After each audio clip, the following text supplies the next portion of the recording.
Olá, eu sou o Terci Resumos e esta história começa com um dia fatídico para a família secundária, o pai. Pensando que havia nascido uma coisa asquerosa, e para o azar do bebê, nasceu. Naquele mesmo dia e na mesma hora um menino chamado Cajim, que estava abençoado pelo deus da espada Quezak. Nascido com um corpo e um talento fora do comum. A mãe pensava que se seu filho fosse Cajim, sua vida seria muito melhor, o protagonista. Depois percebeu por que sua mãe e seu pai estavam tão decepcionados com ele. Ele faltava um braço, o braço direito. Sua mãe, decepcionada, sussurrava todas as noites se ele poderia morrer, mas ele só queria viver. Ele ouviu quando estava no ventre o que seu pai disse, que o menino que estava em seu ventre era a esperança da família, que ele nunca conseguiu vencer seu irmão mais velho. Mas esse menino seria melhor que o filho dele, seu pai esperava que ele vencesse Cajim. Mas ele nasceu com uma só mão e sem a bênção de nenhum deus. Ele era uma desgraça que pisoteou as esperanças de seu pai. Só por ter nascido, esse era o protagonista. Desde cedo, Cajim era querido por todos, seu sorriso era angelical e ele já podia andar, mas nosso protagonista se desenvolvia de forma diferente.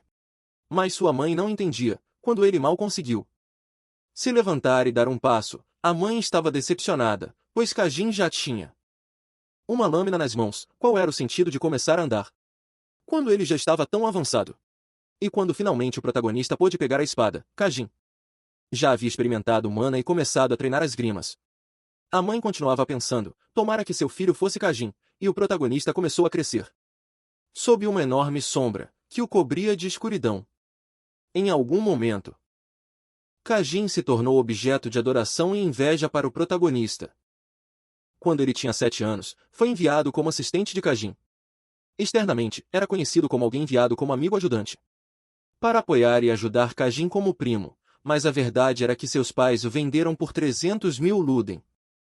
O primo humilhava, batia nele e dizia frases como, é a primeira vez que vejo um maldito perdedor como ele, e Cajim desde o começo não gostou dele. O protagonista era a pessoa com quem ele descarregava sua raiva, teve que conter as lágrimas. Não foi porque não doía, foi mais difícil suportar o fato de que os adultos que passavam por ele fingiam não ver tal situação. Seu tio era conhecido como um homem incrível, mas deixou a família há muito tempo e nunca voltou, por isso não havia ninguém para controlar Cajim. Então ele cresceu como um chefe com talento superior. E a bênção do deus da espada se tornou um veneno para ele. No campo de treinamento, Cajim está dando uma surra em um personagem que, com as mãos para cima, diz que perdeu, mas Cajim, com risada zombeteira, pergunta se ele achou que tinha acabado. Quando disse que tinha perdido, ele quebra a boca dele. E o que acontece? O próximo era nosso protagonista, já com um corpo mais desenvolvido e olhar de quem quer ser um guerreiro. Ele tinha inveja da força e do talento de Cajim, também queria ser forte. Ele avança com um olhar desafiador. Cajim, sem se esforçar muito para atacar, pede que ele pare de olhar assim, que não gosta, e o manda voar. Diz que ele é um perdedor sem braços, e como ousa olhar assim, acha que pode vencê-lo trabalhando duro. Alguém como ele pode trabalhar duro a vida toda. Mas ainda assim será incapaz de acompanhar o ritmo de Cajim. O protagonista quer vencer, realmente quer vencer, mas seus sonhos não podem ser alcançados só com esforço. Cajim ficou preguiçoso no treino. Conforme crescia, álcool, mulheres e drogas faziam parte da sua vida, mas ainda assim o protagonista não conseguia vencê-lo. Cajim era o gênio que não trabalhava, com luxo, riqueza, mulheres e álcool, e o protagonista era um gênio da constância. Do trabalho duro, mas sem talento. Anos depois, os dois eram adultos e competiam em uma batalha real que estava sendo observada por toda a cidade. O protagonista dá um golpe no chão, cegando Cajim. Este salta pelos ares. Quando a fumaça se dissipa, Cajim está de joelhos diante do protagonista. Até agora, o recorde do protagonista contra Cajim era de 21 lutas e 21 derrotas. Depois de 29 anos, finalmente conseguiu vencer Cajim, e em lutas não oficiais perdeu inúmeras vezes. As pessoas lhe diziam para desistir toda vez que ele perdia. Zombavam dele por ser um idiota sem talento que perdia tempo. Mas mesmo assim ele venceu. Todo mundo começou a gritar o nome do protagonista. O protagonista lembra das palavras que ouviu até seus ouvidos caírem. Essas palavras ecoavam em sua mente: se você fosse Kajin, se meu filho fosse Kajin, se meu filho não tivesse nascido sem um braço, meu filho não tem talento. Finalmente, essas palavras estavam se dissipando. E ele diz a Kajin que se fosse Kajin não teria desperdiçado sua vida com álcool, garotas e drogas, teria vivido uma vida mais significativa. Sem pisar nos fracos, e se retira vitoriosamente, dando passos firmes, e finalmente saberia terminar. Kajin havia esfaqueado o protagonista pelas costas. Ele acredita que Kajin foi covarde até o fim de seus dias, o que lhe dói, mas dói mais sentir que finalmente conseguiu vencer Kajin, mas parece que não pode viver para sentir essa emoção. Ele foi atravessado pela famosa espada que só se usa em linha direta. Da família Simon, também contém humana. Da família Simon, humana antidemonio. A menos que apareça a Santa Milagrosa Hyla. Ele não tem fé de viver, e com suas últimas palavras diz a Kajin que será lembrado como um perdedor. Mudamos de cena. O protagonista está amarrado a uma cadeira em uma espécie de calabouço, perguntando se está no inferno. Inferno. Você é um cara com sorte. Quem teria imaginado que a Milagrosa estava presente na arena? De fato, para a sorte ou azar do protagonista, havia uma santa entre os presentes que o salvou, mas o protagonista tinha todo o corpo quebrado. Tudo o que podia fazer era apenas respirar, e todos pensavam que ele havia feito um pacto com o diabo. A única maneira de um perdedor como ele vencer Kajin é fazendo um pacto com o diabo.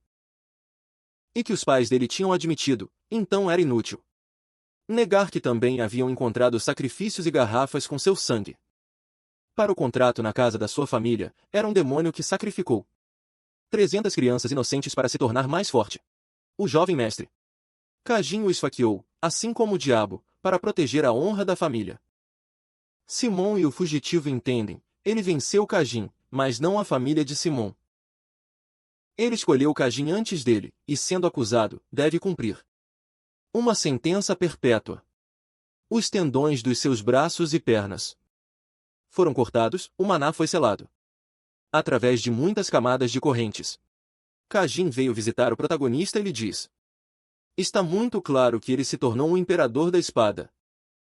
As pessoas o elogiam por ser um gênio trabalhador, e isso era graças a ele, a um maldito perdedor. Depois daquela humilhação, a comida fornecida ao protagonista diminuiu muito. Ele começou a emagrecer de forma chocante, passava todos os dias com fome. Em um ponto, começou a tossir sangue, ele estava começando a morrer. Mas ele não queria morrer assim, queria morrer com honra. Deveria ter morrido na arena, mas esse não era o destino que ele queria. Se ele não tivesse nascido manco, teria tido uma vida diferente. Se ele fosse da linha direta, se tivesse a bênção do Deus da espada, se a tivesse, sua vida teria sido diferente. Ele não queria morrer, com todas as suas forças queria viver. Passamos para uma cena em que ele está sendo desafiado. E se surpreende, pois sente uma dor no braço direito. Também acha que é um sonho, mas parece muito real para ser um sonho. E a pessoa que o está desafiando é um adulto da família. Mas, como ele conhece essa pessoa e por que o chama de Vincent? Ele percebe que algumas memórias vêm à tona, mas não as entende muito bem. Mas o sonho para ele não é tão ruim, o ar está fresco, não é tão nojento quanto o ar da prisão subterrânea. É um sonho em que ele tem o braço direito, e o adulto grita: quanto tempo você pensa em ignorar isso? Mas o protagonista percebe que ele está injetando maná para tentar lhe causar dor. Então ele se prepara para se defender com a mão direita. Defendendo-se mandando com a palma esquerda, se surpreende. Pois foi um ataque muito brusco, pede desculpas por ter passado dos limites, mas o adulto reclama dizendo que ele era insolente só porque era da família principal. E que seu filho o esmagaria sem piedade. Além disso, seria a primeira vez que a família filial esmagaria a família principal. Para entrar em contexto, a família filial é o ramo secundário, que não tem muitos poderes, nem muitos cargos nem muito dinheiro, então é como a desonra, por assim dizer. Ele percebe que essa pessoa é igual ao pai dele, que sempre quis vencer a família principal. No momento em que percebeu que esse sonho era impossível para ele, começou a projetá-lo no filho. O adulto não esquecerá A arrogância do protagonista e que ele só esperava. Pela Assembleia das Espadas Verdadeiras, se resigna a pensar que isso não é um sonho. Aos poucos começam a vir lembranças. Sua mãe naquela vida morreu após dar à luz. Seu pai não se importava nem um pouco com ele, e todas as crianças o tratavam como bode expiatório. Ele fazia parte da família principal, que tinha 8 filhos. E ele era o 7º, seu nome era Vincent. Era tão covarde que se encolhia. E chorava em seu quarto depois de ser esbofeteado pela mais jovem da família. Era um patinho feio, abandonado pelos outros da família principal. Então chega à conclusão de que o manco David, da família Simon, se tornou o inútil Vincent, da família Denka.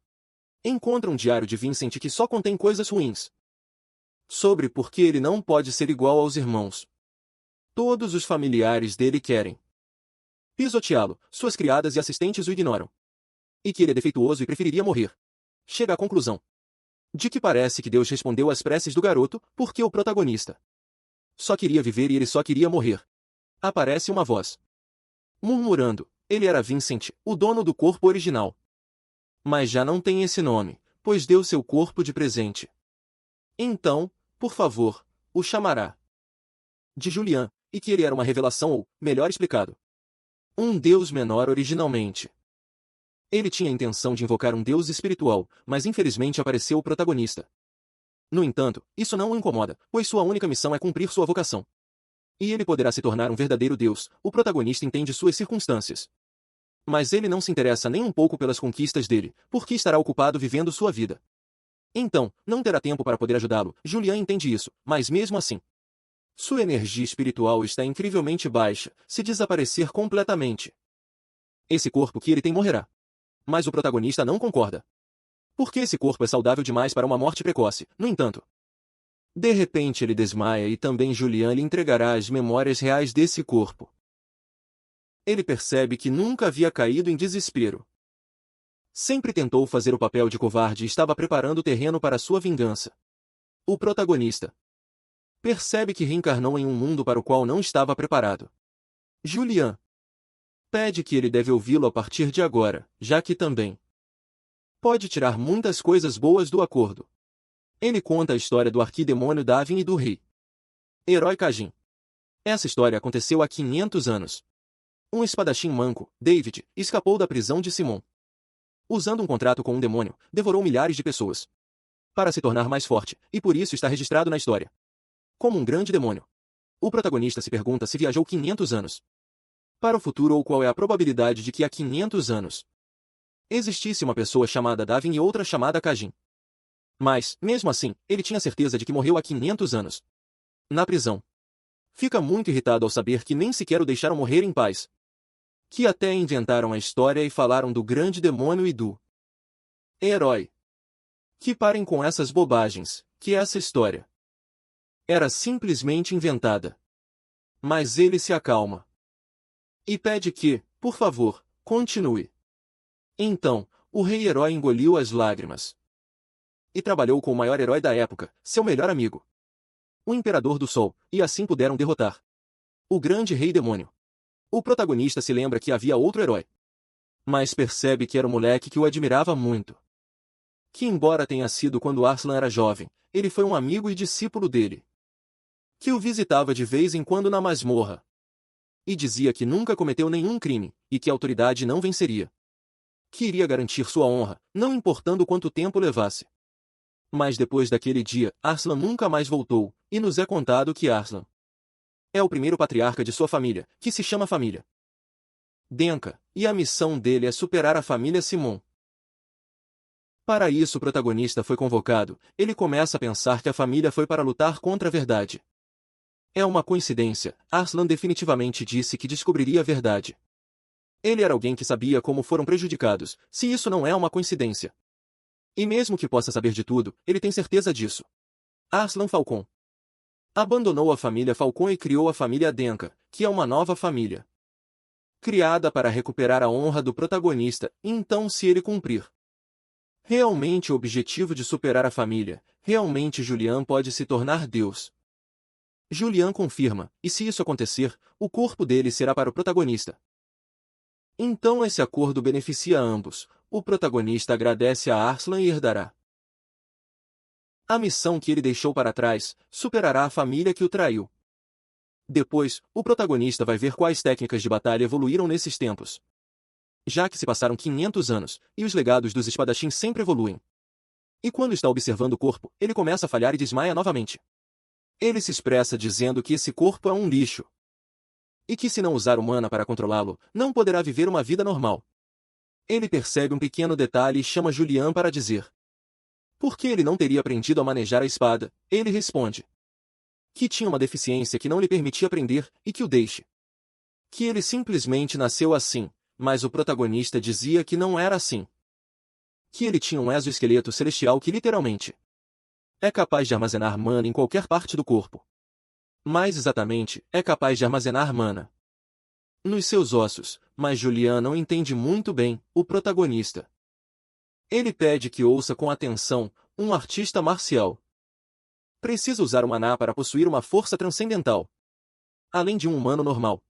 O maná que causa milagres é normalmente armazenado no coração humano, mas ter um exoesqueleto celestial significa que você pode armazenar o maná nos seus ossos, acima do seu coração. Isso significa que ele é capaz de usar o maná infinitamente. E tudo isso era muito irônico, já que Julian, a pessoa a quem todos chamavam de herói, e a quem ele odiava, tinha essa habilidade. Julian também acrescenta uma coisa. Diz que não pode vincular o coração imaginário ao coração, mas o protagonista não entende o que é isso. O coração imaginário é o armazenamento imaginário para seu maná, mas o protagonista não entende por que não armazenam diretamente no coração. Em seu tempo, esse era o método de armazenar maná, mas bem, em sua época armazenam o maná na imaginação e a chamam de estrelas. O número de estrelas usadas representa a força do artista marcial, e o protagonista começa a recolher maná do seu coração dando algumas batidas, dizendo que tem que arriscar tanto se quiserem ser conhecidos como artistas marciais apropriados, e que David, de um braço só, aprendeu esse método e também cresceu dessa forma. Mas Julian está totalmente em desacordo, a ordem dele está errada, não conhece a fórmula do circuito e deixa seu maná fluir por onde quiser. Existe uma fórmula para usar o maná eficientemente, mas o protagonista diz que em sua época só faziam isso por tato, e metade sobreviveu. Não é uma boa estatística. E ele reclama porque fez tanto mal ao seu corpo. Que seu corpo tinha uma grande fisionomia, seu coração e circuito de poder mágico são fortes. Teria tido sucesso se tivesse crescido com um treinamento adequado da família Simon, e que seu corpo esteve faminto de maná por mais de 13 anos. Nesse ritmo, seu corpo morrerá sem ter alcançado a vida adulta. A meditação evitará que o corpo piore, mas há um limite. Pode ser que lhe restem uns 10 anos de vida, mas 10 anos é suficiente. Esse é o tempo que David ficou preso em uma prisão subterrânea, morrendo lentamente de fome enquanto ansiava pela vida durante esses 10 anos. Foram horrivelmente assustadores. Chega um assistente para desafiá-lo, perguntando por que ele estava tão trancado e o que era toda aquela bagunça. O nome dele era Wilson e ele joga as roupas para que ele as limpasse, e que também limpasse o quarto. Ele fica surpreso. A pessoa que vê diante dos seus olhos parece muito mais forte. Não é o mesmo covarde de sempre, e grita que ele deve ter aprendido magia negra ou algo assim. Ele tem que avisar imediatamente o grande copeiro e informar ao patriarca, mas o protagonista lhe responde do que está falando, de um jeito que não deveria, está sendo muito arrogante. Que é verdade que ele deu mais trabalho do que o habitual, mas não é seu trabalho. Afinal, mas Wilson já tinha dito antes que odeia fazer coisas que não quer, mas o protagonista tira as roupas das mãos dele e diz que ele mesmo irá buscá-las e irá ver o grande copeiro de quem falou anteriormente para dizer que foi ele mesmo. Porque seu trabalhador e criado Wilson não quer trabalhar. Mas Wilson percebe que o protagonista já não é o mesmo. Então começará a respeitá-lo um pouco mais, mas Julian diz para ele ter um pouco de cuidado também, porque ele matou muita gente, mas o protagonista o acalma. Ele já lutou com muita gente, as quais quando matam têm uma energia absolutamente diferente, e o criado não tem nada disso. E ele sabe disso porque teve uma vida difícil, o criado já tinha limpado o quarto e trazido as roupas limpas. O protagonista pede que por favor ele poderia trazer uma espada de cerca de 1 metro, se o peso de cerca de 500 gramas estaria bom. Deve ser feita de madeira com cheiro de negro. Isso ele disse literalmente, eu não inventei. E se ele não quisesse fazer, avisaram aos porteiros que ele teve que vir pessoalmente já que seu criado não queria trabalhar, mas ele, achando que o protagonista estava exagerando, toca o ombro dele, e o protagonista com uma única manobra o manda ao chão, pedindo desculpas, porque tinha mais lembranças de ter sido atacado pelas costas. E que se entendeu a lição, que por favor se comportasse, mas o corpo do protagonista estava gritando de dor só por fazer tão pouco. Wilson tinha algo a dizer e ele responde que não, perguntando se tinha dito que 1 metro de madeira com cheiro de queimado, que isso era verdade. E que traria isso imediatamente, depois fecha a porta com força. Pede desculpas porque a porta bateu estrondosamente por causa do vento e que não foi de propósito, entrega a espada ao protagonista. Ele vai para o pátio para um treino adequado, sabe que aquele exoesqueleto celestial é extremamente fraco, mas não esperava estar tão cansado depois de brandir a espada algumas vezes, sente que tem um longo caminho pela frente. No entanto, essa sensação é boa. Naquele momento, o boneco de treino é cortado ao meio. A pessoa pede desculpas porque a energia de mana era tão fraca que não acreditava que estivessem usando aquele boneco. Pergunta se era o inútil do Vinchin, Julian explica que se chama Revan Adenka, um descendente muito colateral. E também um dos candidatos previstos para vencer a Assembleia de Espadas. Já conheceu o pai daquele garoto e adverte para ter cuidado, ele é uma estrela em ascensão dos descendentes colaterais e o mais habilidoso entre os 13 jovens da família secundária. Imaginou que, se ganhasse a Assembleia de Espadas, teria que lutar contra ele, então veio procurá-lo. Essa competição reúne todos os filhos das famílias colaterais ou secundárias. Fazem eles lutarem e quem vencer terá a honra de enfrentar um participante da família real, que neste caso seria o protagonista. Pergunta se ele não vai se esconder, já que é muito fraco e medroso, que não terá medo de uma espada, certo?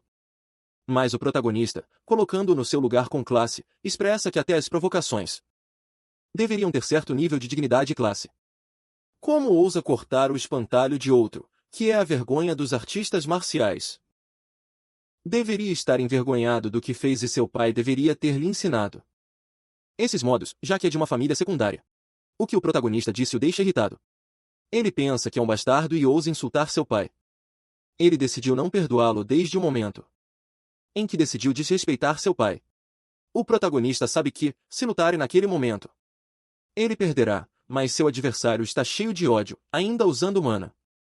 Principalmente sua espada, ele não consegue controlá-la bem, pois esse sentimento foi herdado de seu pai e ele pensa que, mesmo após 500 anos, a mente do artista marcial piorou. Então o protagonista vai dar uma verdadeira lição para esse cara. O loiro percebe que ele pode facilmente vencer o protagonista, mas sente uma estranha sensação de que o protagonista pode cortá-lo a qualquer momento. Sente uma atmosfera muito pesada. O protagonista tira a espada dele, expressando que ele deve ter cuidado, porque na Assembleia das Espadas, as espadas não serão de madeira. E o loiro, ao ouvir essas palavras, fica furioso, atacando o protagonista com tudo o que tinha, mas sendo detido por um parente seu, que lhe diz que ele não pode lutar contra o jovem Vinchin aqui, pois se lutar, terá uma desculpa para não comparecer à Assembleia das Espadas. O loiro diz que se encontrarão na Assembleia das Espadas e que ele era um gatinho medroso.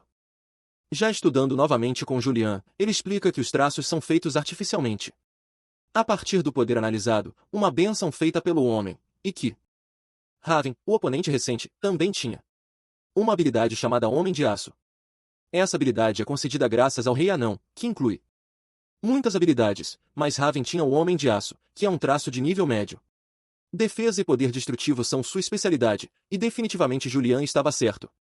Porque Raven, que é o loiro, mostrou uma conquista incomparável para sua época, que foi quebrar o boneco ao meio com uma espada de madeira, e que, para começar a competir com pessoas assim, precisa se acostumar com essas habilidades. Novamente está no campo de treinamento. Todos zombam, pois seu controle com a espada é muito fraco, e ainda começa a ofegar, cansando-se após 3 golpes. Era um inútil, mas aparece em cena. Vice-comandante da unidade da Espada Branca, seu nome era Merlin, acalmando todos, perguntando o que havia de tão divertido no jovem senhor da família Adenka. Ele treinava artes marciais. Todos saem correndo, mas murmurando em suas mentes, ele também pensou o mesmo ao vê-lo. Que um cara que impunha a espada sem rumo, sem nenhum mano ou traço.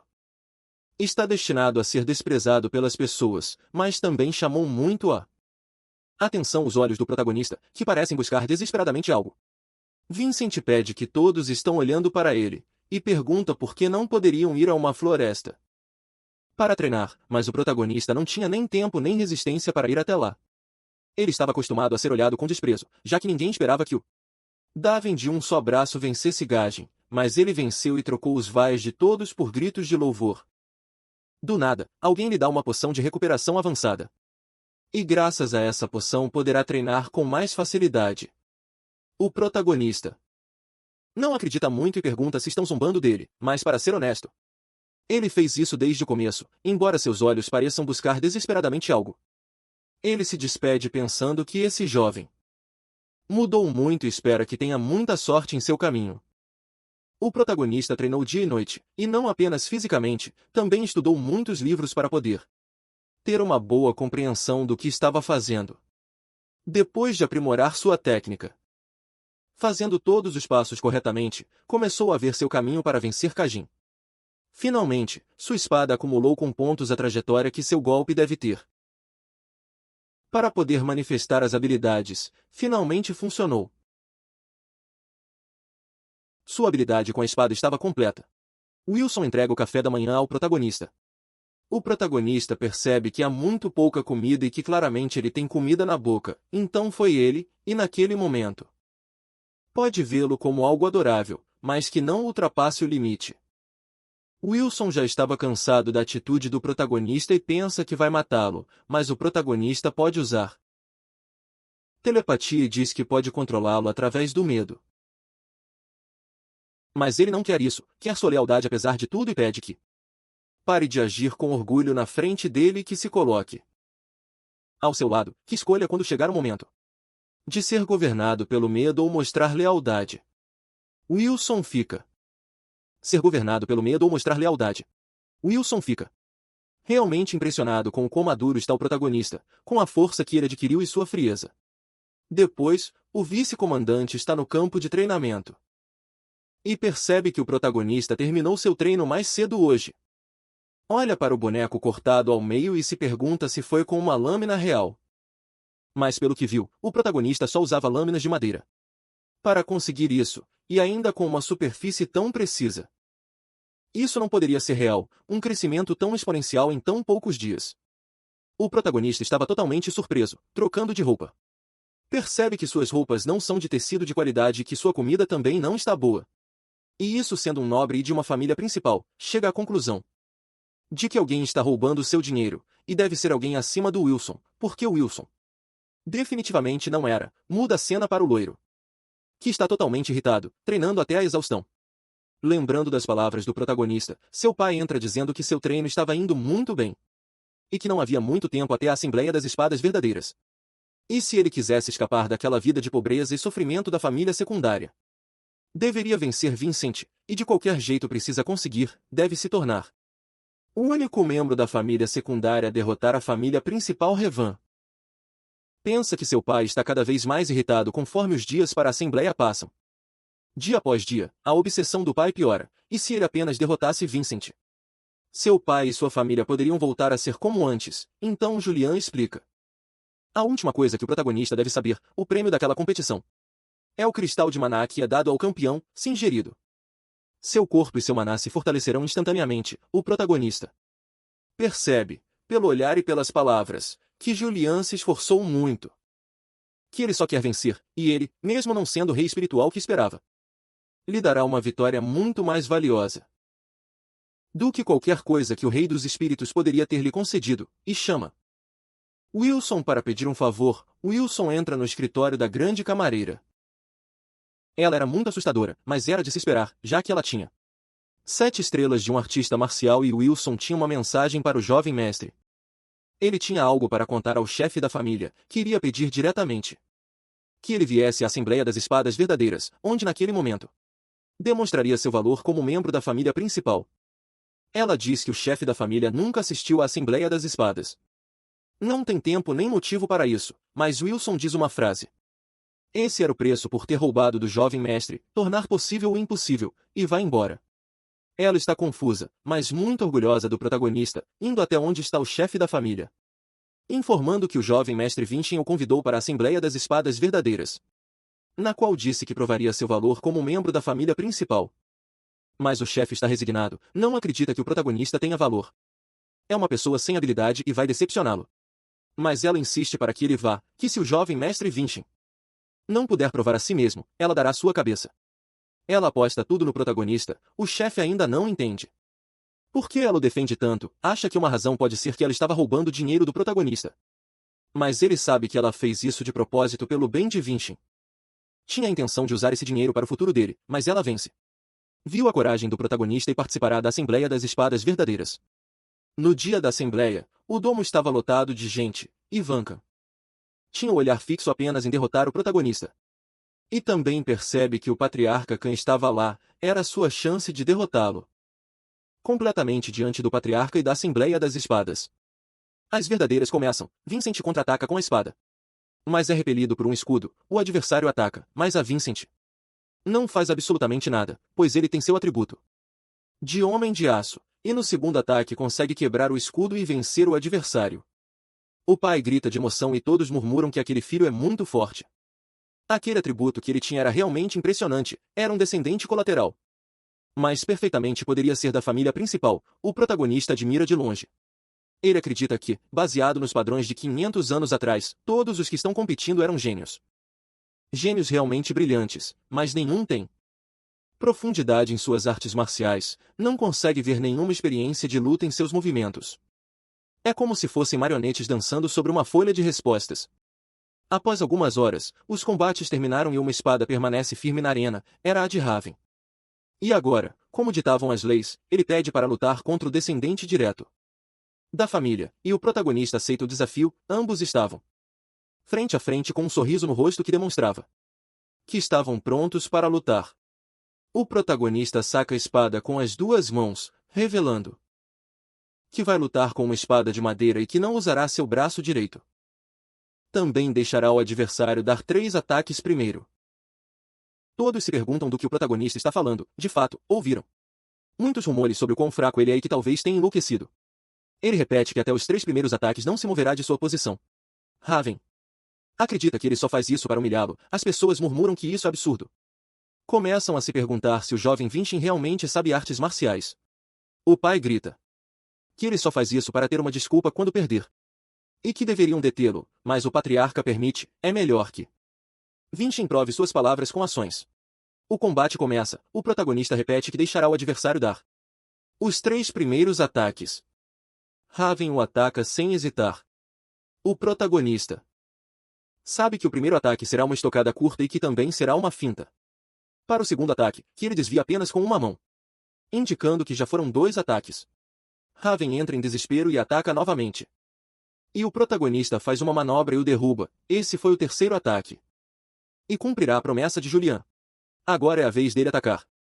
Todos estão surpresos com a atuação do protagonista. Raven se levanta. Atacando com sua habilidade ativada, o protagonista esquiva e contra-ataca. Mas Raven não sente dor com o golpe, isso o enche de confiança. Pois pensa que o protagonista não tem força, mas era isso que o protagonista queria. Aproveitando que Raven abriu sua guarda, ele dá um golpe que o manda voar. E sem perder um segundo. Ataca quando Raven está no ar, seu ataque precisa ser perfeito. Ele tem apenas uma chance e consegue ver a lâmina do domínio dele. O braço de Raven foi cortado, dando a vitória ao protagonista. O corpo do protagonista estava no limite, mas ele ainda não podia desabar. Ele cumpriu a palavra, e o patriarca declara o protagonista como vencedor da Assembleia das Espadas Verdadeiras. A premiação começa, mas entra o pai do loiro, irritado. Dizendo que houve trapaça, o sacerdote informa que não conseguiram salvar o braço de Raven, que era uma lesão nunca antes vista. O pai reclama com o patriarca que nem mesmo um sacerdote de 3º grau pode curar a ferida, e que Vincent deve ter usado algum truque. Os presentes começam a murmurar que pode ter sido um truque de Vincent, o protagonista. Esclarece a todos que a Assembleia foi observada e aprovada pelo patriarca, que o nomeou vencedor, e se o pai se acha superior ao patriarca pelo que disse antes, que prendam Charles Adenka porque ele zombou do patriarca em público. O patriarca diz que ele deve estar agradecido a Vincent, já que ele falou apenas prisão, mas a pena dele deveria ser muito pior. Raven ainda corria o risco de perder o braço, e o protagonista pede ao sacerdote que use a pedra milagrosa que ganhou para curá-lo. Ele cortou o braço de Raven, então ele assumiria a responsabilidade. Pegando uma espada, corta as cordas do pai, pedindo que eduque bem o filho, já que ele provocou inúmeras vezes, e para poder curá-lo precisa do braço direito de outra pessoa, o pai está disposto a cortar o próprio braço. Mostrando assim seu valor e amor pelo filho, sua vida estava perdoada, o apóstolo consegue salvar o braço de Raven, o que resulta em um abraço muito paternal, e Wilson, admirando de fora, acha que o protagonista é realmente incrível. Depois disso, o protagonista recebe uma visita. Era o pontífice de Gaia quem vinha entregar-lhe uma pedra milagrosa. Já que ele lhe ensinou uma grande lição de compaixão e sabedoria, hoje o protagonista aceita com prazer o presente e também lhe dá uma planta. Que significa basicamente, tratem-me como um pontífice de segunda classe, Julian. Também avisa que é possível que ele jante com o patriarca. Hoje, por sua vitória, o protagonista se arruma caso aconteça e, de fato, Wilson lhe entrega a notícia, ele se dirige ao jantar, sua madrasta está esperando para ver o patriarca. O patriarca emite uma pressão só de falar. Ele o chamou por duas razões, uma, para felicitá-lo, e a outra era para validar suas qualidades. O olhar da madrasta exercia uma enorme pressão. Ele não gostava dessa sensação. A madrasta tinha o poder de ver se as pessoas estavam mentindo. Ela descobre que a habilidade do protagonista é muito parecida com a do rei-herói Kajin, e o protagonista terá que falar sobre como adquiriu essa habilidade. Julian e o protagonista não sabem o que dizer, já que não podiam mentir. O protagonista diz que foi adquirida por uma revelação. Mas as revelações sem bênção eram ruins e ele poderia ser julgado até pelo tribunal. Julian, resignado, pede que ele apenas repita o que ele disser. Ele, se fosse malvado, poderia ser facilmente reconhecido por um sacerdote que lhe entregou uma pedra milagrosa como presente. Os olhos da madrasta não reagem de forma alguma. Ou seja, ele está dizendo a verdade. O protagonista explica que aprendeu muito através das revelações, mas, no entanto, sempre foi capaz de ler os misteriosos movimentos da espada. Há muito tempo, mas também passou muito tempo se perguntando se deveria aprender isso ou não. Mas ele queria mudar. Mesmo que suspeitassem dele, achava muito pior não fazer nada a respeito. Sentiu que precisava provar algo, precisava mostrar que não era mais uma vergonha. Queria mostrar que era forte e aceitaria o julgamento do pai. Ao pé da letra. O patriarca se levanta e dá seu veredito. Pede a Vincent que continue seu treinamento, mas sua habilidade com a espada era demasiado parecida com a habilidade de Lorecajin, e a família Simon faria um alvoroço e diria que estavam roubando dele. Mas não teriam nada a dizer. Se a habilidade fosse do antigo rei demônio, então diriam isso. O patriarca o parabeniza novamente e pergunta se poderia ajudar em algo. O protagonista pede acesso à biblioteca da família. O patriarca aceita e também lhe dará a espada de Lótus Carmesim. Essa era a espada que o próprio patriarca usou quando era jovem. Era praticamente parte da história da família Adenka. O que deixava Julian muito feliz. Ele dizia que no começo estava decepcionado por não ser o rei dos espíritos, mas ele conseguiu mais do que imaginava. E quando estavam prestes a voltar para o quarto, a madrasta quer falar com ele. Supõe que ele se esforçou muito e está orgulhosa. E por sua conquista deveria entrar na academia da família Carmesim, conforme ditavam seus costumes. É contado que a fortaleza é uma academia de treinamento que a família Denka possui, e os requisitos para entrar são vencer a Assembleia das Espadas Verdadeiras e o outro requisito é derrotar o demônio de baixo escalão, o demônio Carmesim. E ela dá um conselho. Não há como derrotar o demônio Carmesim com um único ataque, e no estado atual do protagonista seria impossível vencê-lo. O protagonista percebe que ela criou carinho por eles. Agradece e vai embora. Ela fica surpresa, tentou explicar as características do demônio Carmesim, mas o protagonista foi embora sem perguntar.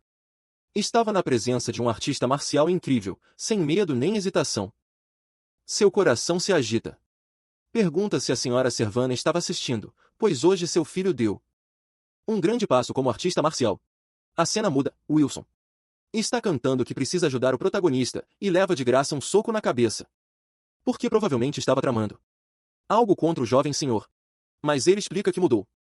que agora é um servo digno para o jovem senhor, e diz que ela perdeu tudo que era incrível no protagonista neste momento. O protagonista está na biblioteca procurando informações, mas não encontra nenhum registro de 500 anos atrás. Era como se alguém tivesse apagado intencionalmente todos os registros daquela época. Julian pergunta se ele sabia muito sobre aquela época. E de quem ele realmente era? O protagonista acha que é hora de revelar a informação para Julian, já que ele provou ser uma pessoa confiável. Mas não sabe como Julian vai reagir ao dizer que ele é o demônio. Dave, então primeiro diz para ele se acalmar. Que ao ouvir seu nome mantenha calma, mas o protagonista, ao pronunciar seu nome, Julian não consegue ouvir por causa de um barulho muito incômodo. O protagonista tenta repetir seu nome novamente, mas o barulho incomoda demais Julian. E Julian diz que vão deixar isso para outro dia. O protagonista, naquele momento, vê um livro que talvez pudesse servir, era um romance. Mas naquela biblioteca só havia segredos de guerra, então alguém deve ter guardado a informação em um formato diferente. O livro dizia: era um dia quente de verão e eu entrei na roda gigante. Julian já não queria mais ler, mas o protagonista descobre que o livro tem os ensinamentos necessários que ele precisa. Graças a isso, o protagonista pode manifestar traços do seu jeito.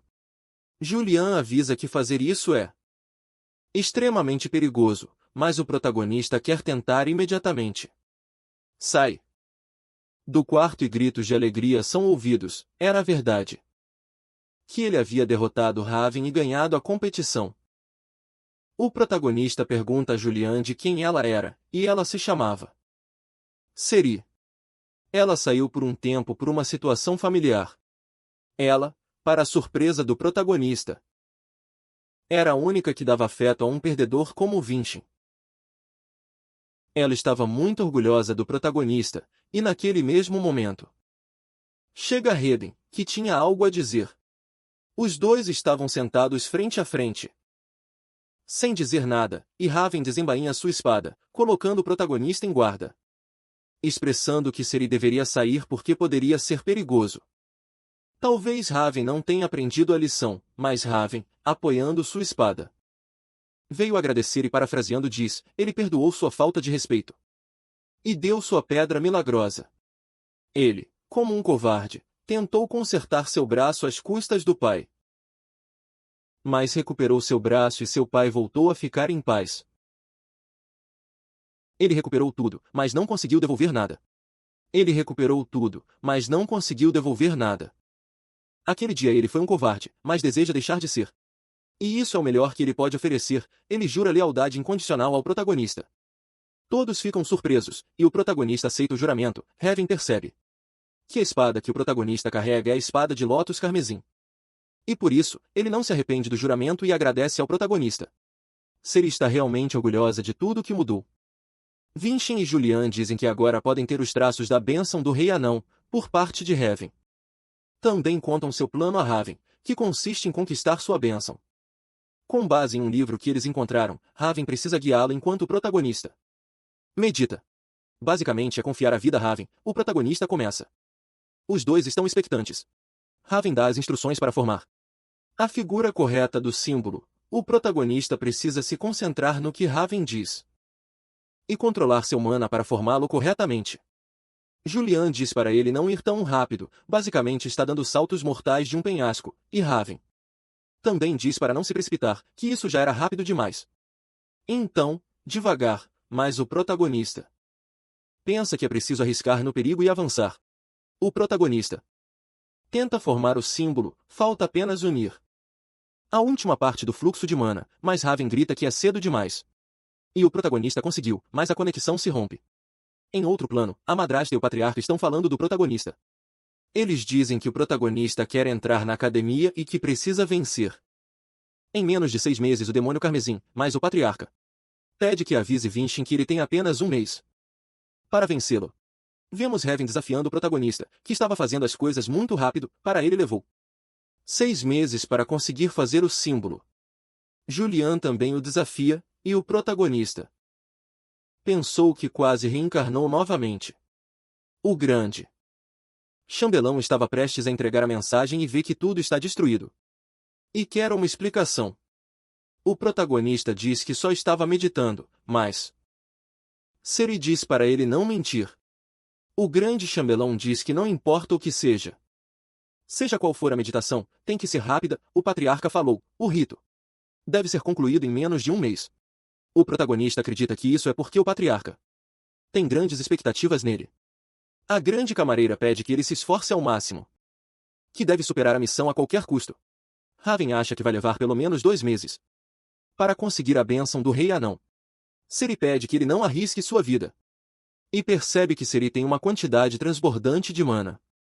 Todos perguntam o que ele vai fazer agora, já que um mês era muito pouco, e ele diz a Raven se aquele era o circuito correto e que ele iria superar as expectativas do patriarca. 2 semanas depois, estão reunidos para começar a manifestação. O protagonista se pergunta o que era aquilo. Raven diz que era a bênção do rei anão. O primeiro dos traços de defesa, o fortalecimento do corpo. Ele pensa que realmente conseguiu e nem passou um mês. O protagonista acredita que com isso já pode vencer o demônio carmesim. Agradece a Raven. E tem outro favor para pedir. 2 dias depois. Era hora de ir à casa do demônio carmesim. A grande camareira pergunta se ele tem certeza, já que só passaram 2 semanas. Ela já protegeu mais irmãos nessa prova e nenhum deles falhou, e o filho de Servana não poderia ser o primeiro a falhar. Que por favor não desafie a prova com uma coragem sem fundamento, mas o protagonista acalma. Diz que ela não precisa se preocupar. No carro, ele pergunta por que ela se esforça tanto para ajudá-lo, que ele se lembra das malversações do orçamento dela, que talvez ela tenha feito isso para lhe dar uma fraqueza para se apoiar de propósito, mas se ela não quiser falar sobre isso, não se importa e que já chegaram. Ela diz ao protagonista para se preparar. Cria uma barreira de mana e o demônio carmesim aparece imediatamente. O protagonista pede à grande camareira que observe atentamente e que relate o que verá. O demônio carmesim ataca. O protagonista sabe melhor do que ninguém lutar de perto. Ela acha que a estratégia dele foi incrível, que ninguém aos 14 anos na primeira luta. O protagonista saberia algo assim, pensa que a característica do anão era definitivamente incrível, e que essa era a base para o caminho da habilidade de espadachim. O demônio carmesim era muito agressivo. Depois disso, seu ataque teria muitas aberturas. Ele pergunta se ela viu o que aconteceu com o grande chambelão. Mas ela pensa que realmente não sabe, a razão pela qual não se pode derrotar o demônio carmesim com um único ataque é porque ele tem uma segunda vida. O protagonista desvia e acredita que isso é igual a 500 anos atrás. Mas o demônio o surpreende com um ataque, ele acha que esses demônios evoluíram em velocidade e força, e que era perigoso. O grande chambelão queria intervir, mas sua interrupção seria o fracasso para o protagonista. E pede à Lady Servana que não deixe seu filho morrer. Nos contam a história da mãe do protagonista, ela o havia salvado. E pediu que se juntasse ao seu grupo, então ela entrou na aventura para tornar a família Denka uma lenda. Ela era forte e bonita. Tinha o poder de fazer as pessoas sorrirem, era um raio de luz. E quando Lady Servana faleceu, ela jurou proteger aquela criança até que ele fosse um respeitável artista marcial. Mas durante 14 anos viu que aquela criança não tinha futuro. E quando começou a ver uma luz de esperança, ele não pode morrer. Gritando para ele parar. O protagonista lhe dá o sinal. Vinchem conta com ele e começa a meditar. Raven usa a habilidade de Homem de Aço, mas o demônio carmesim era forte demais, mais do que esperava, quebrando sua espada. Ele não pode resistir mais, e o protagonista diz que ele fez um ótimo trabalho. Ele agradece a Raven, mas o grande chambelão acha que o patriarca talvez não concorde tanto que ele tenha recebido ajuda. E que isso não superava as expectativas do pai. Mas ele diz para ela se acalmar, ao matar um, o outro virá imediatamente para procurá-lo, e agora era sua vez. Usa pedra milagrosa e só pode usar sua habilidade 2 vezes, por isso teve que meditar para que seu corpo aguentasse.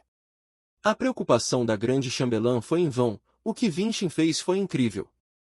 Julian pede que ele descanse, que seu corpo não aguentará mais, mas o protagonista decide se manter de pé, e naquele momento aparece um círculo de invocação.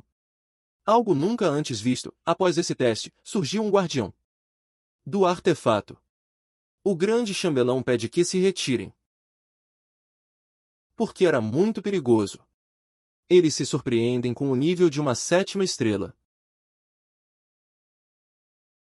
Eles se perguntam o que ele estava fazendo, mas ela percebe que ele mirava na forma real do espírito e que os jovens senhores estavam em perigo.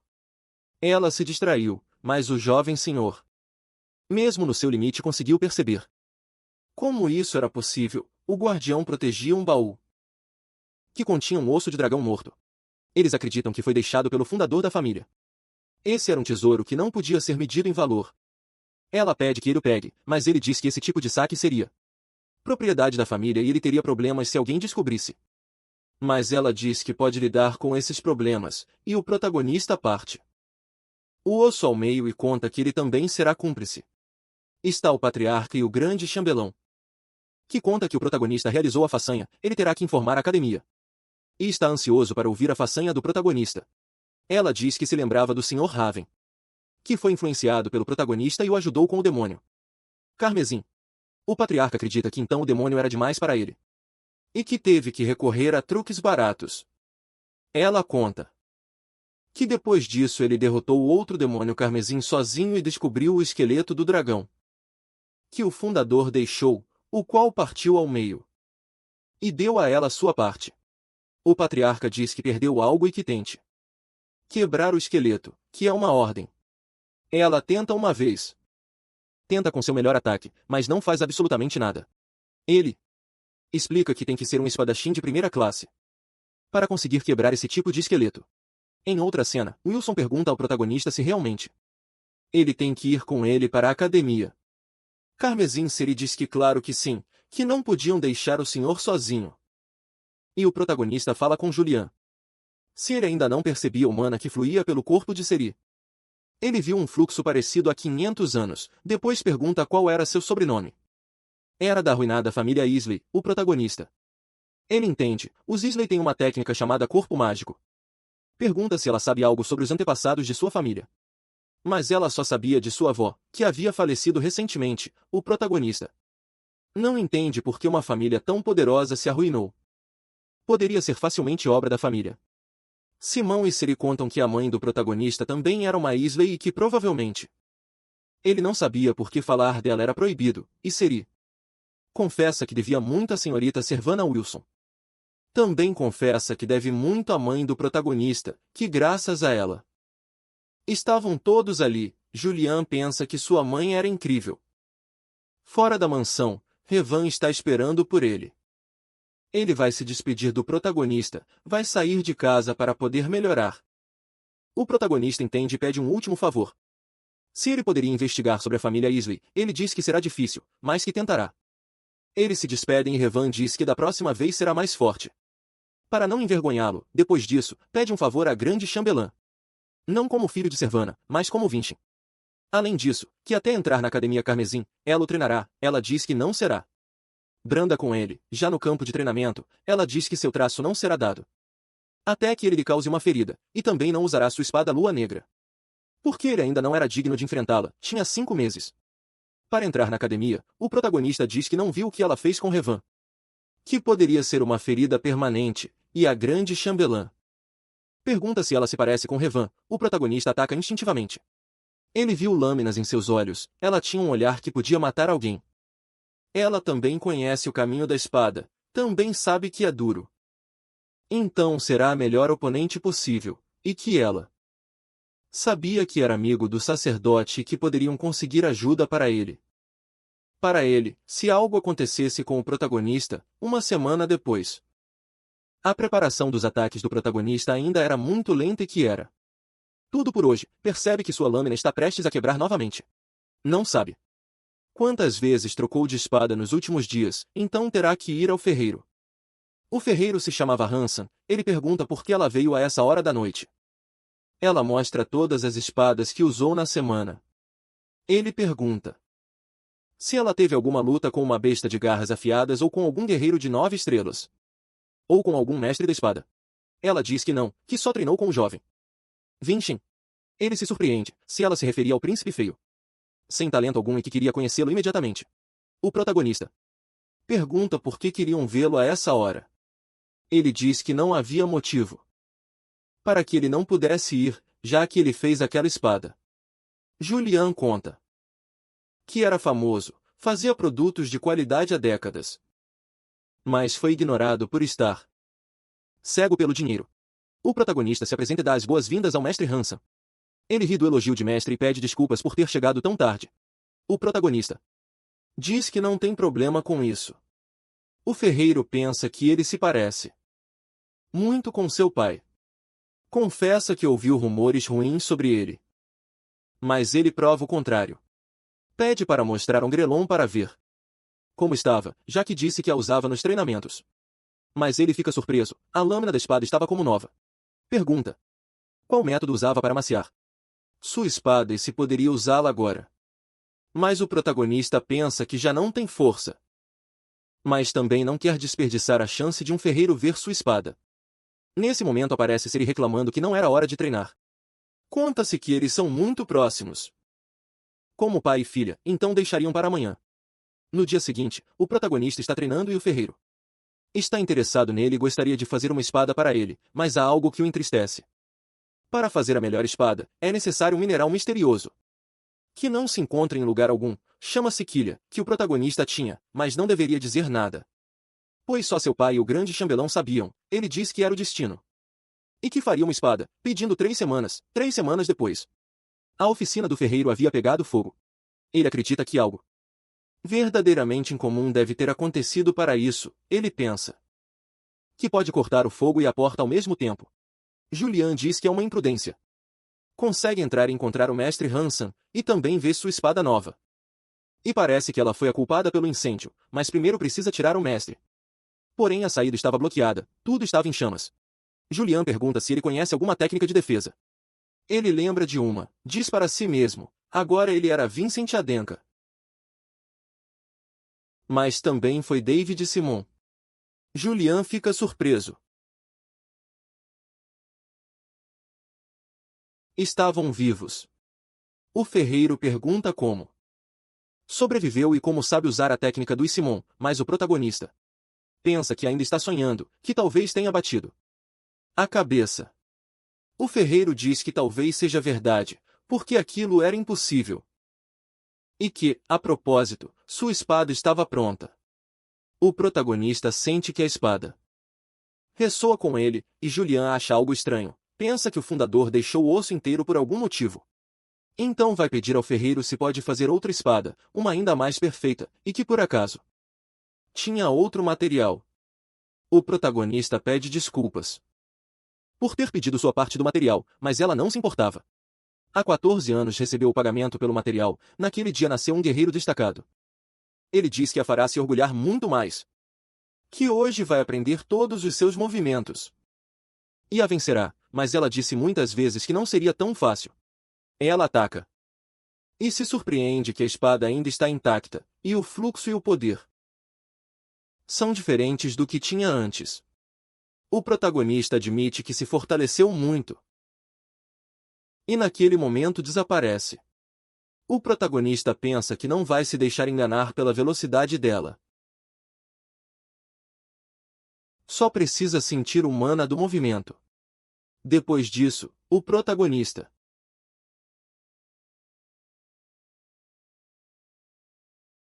pede que ela pegue sua espada, que não quer uma vitória vazia. Ela diz que acabou de cruzar a linha entre segurança e arrogância, e que iria se arrepender. O protagonista diz que a venceu e que faltam 4 meses para entrar na Fortaleza Vermelha. Ela se pergunta como ele a venceu. Ele explica que era impossível cortá-la, mesmo com um golpe de espada. Mas podia cortar seu maná, então dividiu seu maná com uma linha no chão. Ela não consegue acreditar que essa habilidade exista e que ele sempre supere suas expectativas. E por isso, ele vai lhe ensinar sua bênção, o fluxo de Maná Galaxy. Wanderer, o protagonista, consegue criar o símbolo com seu maná. E uma senhorita de gelo aparece na Fortaleza Vermelha ou Academia. Enquanto conversam, esses 2 caras percebem que Vincent vai entrar nessa academia. O que para eles era um incômodo, já que ele não tinha nenhum tipo de talento. Então, antes que ele entrasse na academia, eles precisavam detê-lo. Julian pergunta o que era aquilo e por que estava tão frio. Mas de repente desapareceu, a bênção estava completa. Julian e o protagonista estão estudando. Eles acham que a Fortaleza Vermelha parece mais uma fortaleza de verdade do que uma escola de treinamento. Estava situada na beira das montanhas da família. Simon diz que os heróis da época, incluindo Aslan, serviram como defesa naquele lugar. Eles pensam que podem encontrar mais tesouros lá, deixados pelo fundador. E também há uma lenda chamada o Tesouro da Fruta Celestial. Era mais eficaz que qualquer elixir daquele mundo, e até há rumores de que uma delas pode ressuscitar os mortos, e que até existe uma árvore que produz milhares dessas frutas. Julian antes não acreditava nessas histórias, mas olhando a situação, era o melhor, já que só lhes restavam 9 anos de vida. O protagonista conta que, segundo as informações, o custo de vida é uma parte que a família não pode interferir para evitar trapaças na academia. Julian diz para não se preocupar, que ele investiu seu dinheiro em um lugar chamado Lazai Torres. Lá há uma maga chamada Barnelli, que se tornou sua patrocinadora, e em um plano externo ela é assassinada, e os dois lendo o jornal não podiam acreditar. Julian, especialmente seu legado, dizia que deixava os resultados de seu experimento e legado ao seu único irmão Pagoda Vargon. Ele acredita que, embora tenham nascido com o mesmo sobrenome, nunca se deram bem. 4 meses depois, na cordilheira da Fortaleza, o grande chambelão diz a eles que, por razões de segurança, devem caminhar. A partir daquele lugar ele pede ao protagonista que, por favor, se cuide. Na academia, expressam que os convidados chegarão em breve. Mas recebem a notícia de que havia monstros de baixo nível pelo vilarejo, e ela vai para lá e cuidará do resto. E ela foge. O comandante-chefe terá que assumir a responsabilidade. Ele avista o grande chambelão e acredita que o protagonista não deve ser tão fraco, e que era uma grande oportunidade para testá-lo. Começaria a primeira etapa. O protagonista explica que ficará feliz em receber sua recepção, pede a todos que corram para a academia. Ele salta em alta velocidade para chamar a atenção do tigre branco. Agora tem sua atenção. Mas sente um desconforto. O tigre branco parece algo estranho. Ia atacar, mas aparece um segundo tigre branco. O protagonista tem que subir em uma árvore e se surpreende ao ver que há 18 tigres brancos, mas havia algo estranho. O tigre branco nunca vai em bando, então deveria ser uma ilusão. E esse tipo de magia tem um truque: não se pode controlar todos, pois consome muito mana. Então deixa-se um alfa como ponto de conexão, que sempre se posiciona atrás para observar todo o panorama. O chefe se surpreende, pois pode usar a técnica Passo de Neve e chegou à localização do alfa. A espada agora tem a qualidade de absorver. A habilidade da bênção era uma combinação perfeita. Ele não apenas derrotou os monstros, mas também quebrou o circuito de mana deles. Tem um profundo conhecimento de magia, não era como diziam que abririam as portas e anunciariam sua recepção. Ele se apresenta, era Vargon Julian. Já estava resignado com seu dinheiro. Mas também existia um sistema de tutela naquela academia. E o dinheiro que ele havia investido iria recuperar. Aqui nos explicam como era a academia. Naquela academia havia muitas crianças de várias famílias, os instrutores, sacerdotes, soldados e muitos outros. Seriam os assistentes que o acompanhariam. Ele teria uma vida em grupo no dormitório.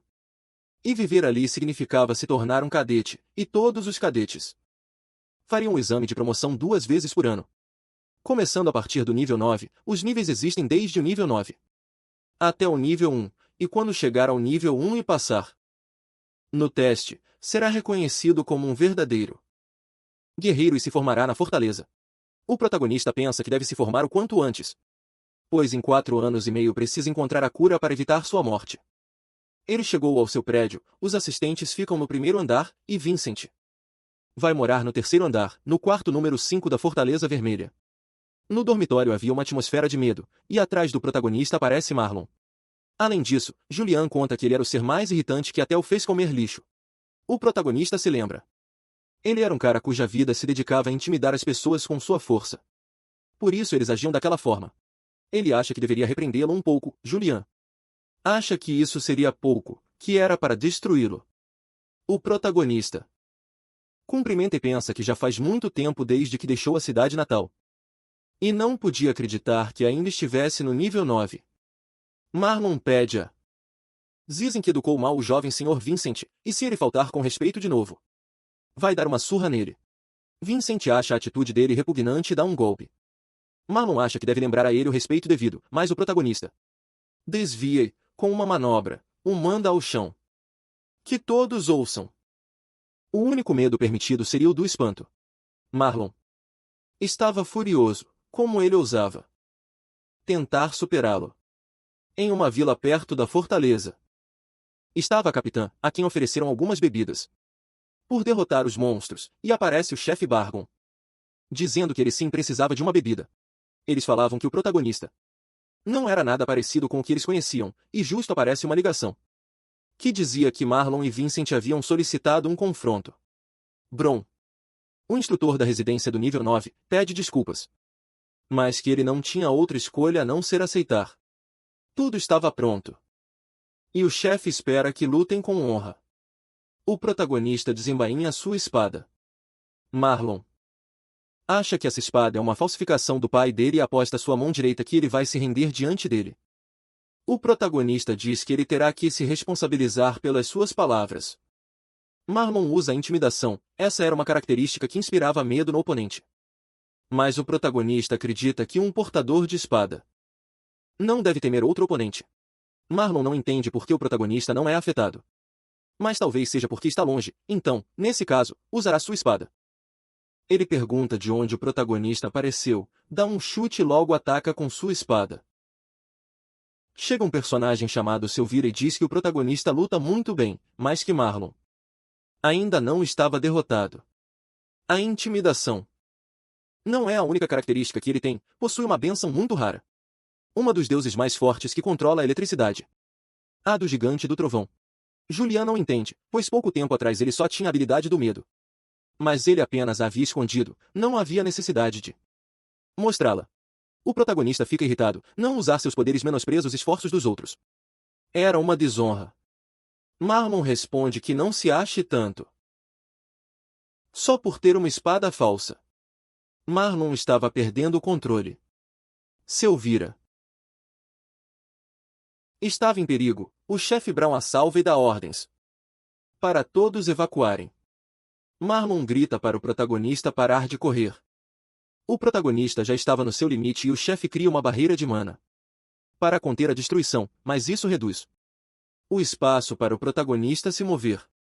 A luta fica um pouco mais complicada. O protagonista estava em apuros, mas ouve uma voz que diz que ele pode cortar mais coisas e que confie nela. Marlon tinha o protagonista encurralado, mas este ataca a barreira. E o ataque de Marlon provoca uma avalanche de pedras que o prende. Ele diz que ele deve cumprir suas palavras e corta o braço dele. O comandante o chefe ficam em choque, a barreira que ele criou estava em um nível totalmente diferente. Essa barreira possuía vários feitiços. Mas um simples ataque a destruiu. Aparece Wilson com um sacerdote perguntando de quem era aquela placa nível 2. O protagonista diz que é dele. E que por favor que o seu braço.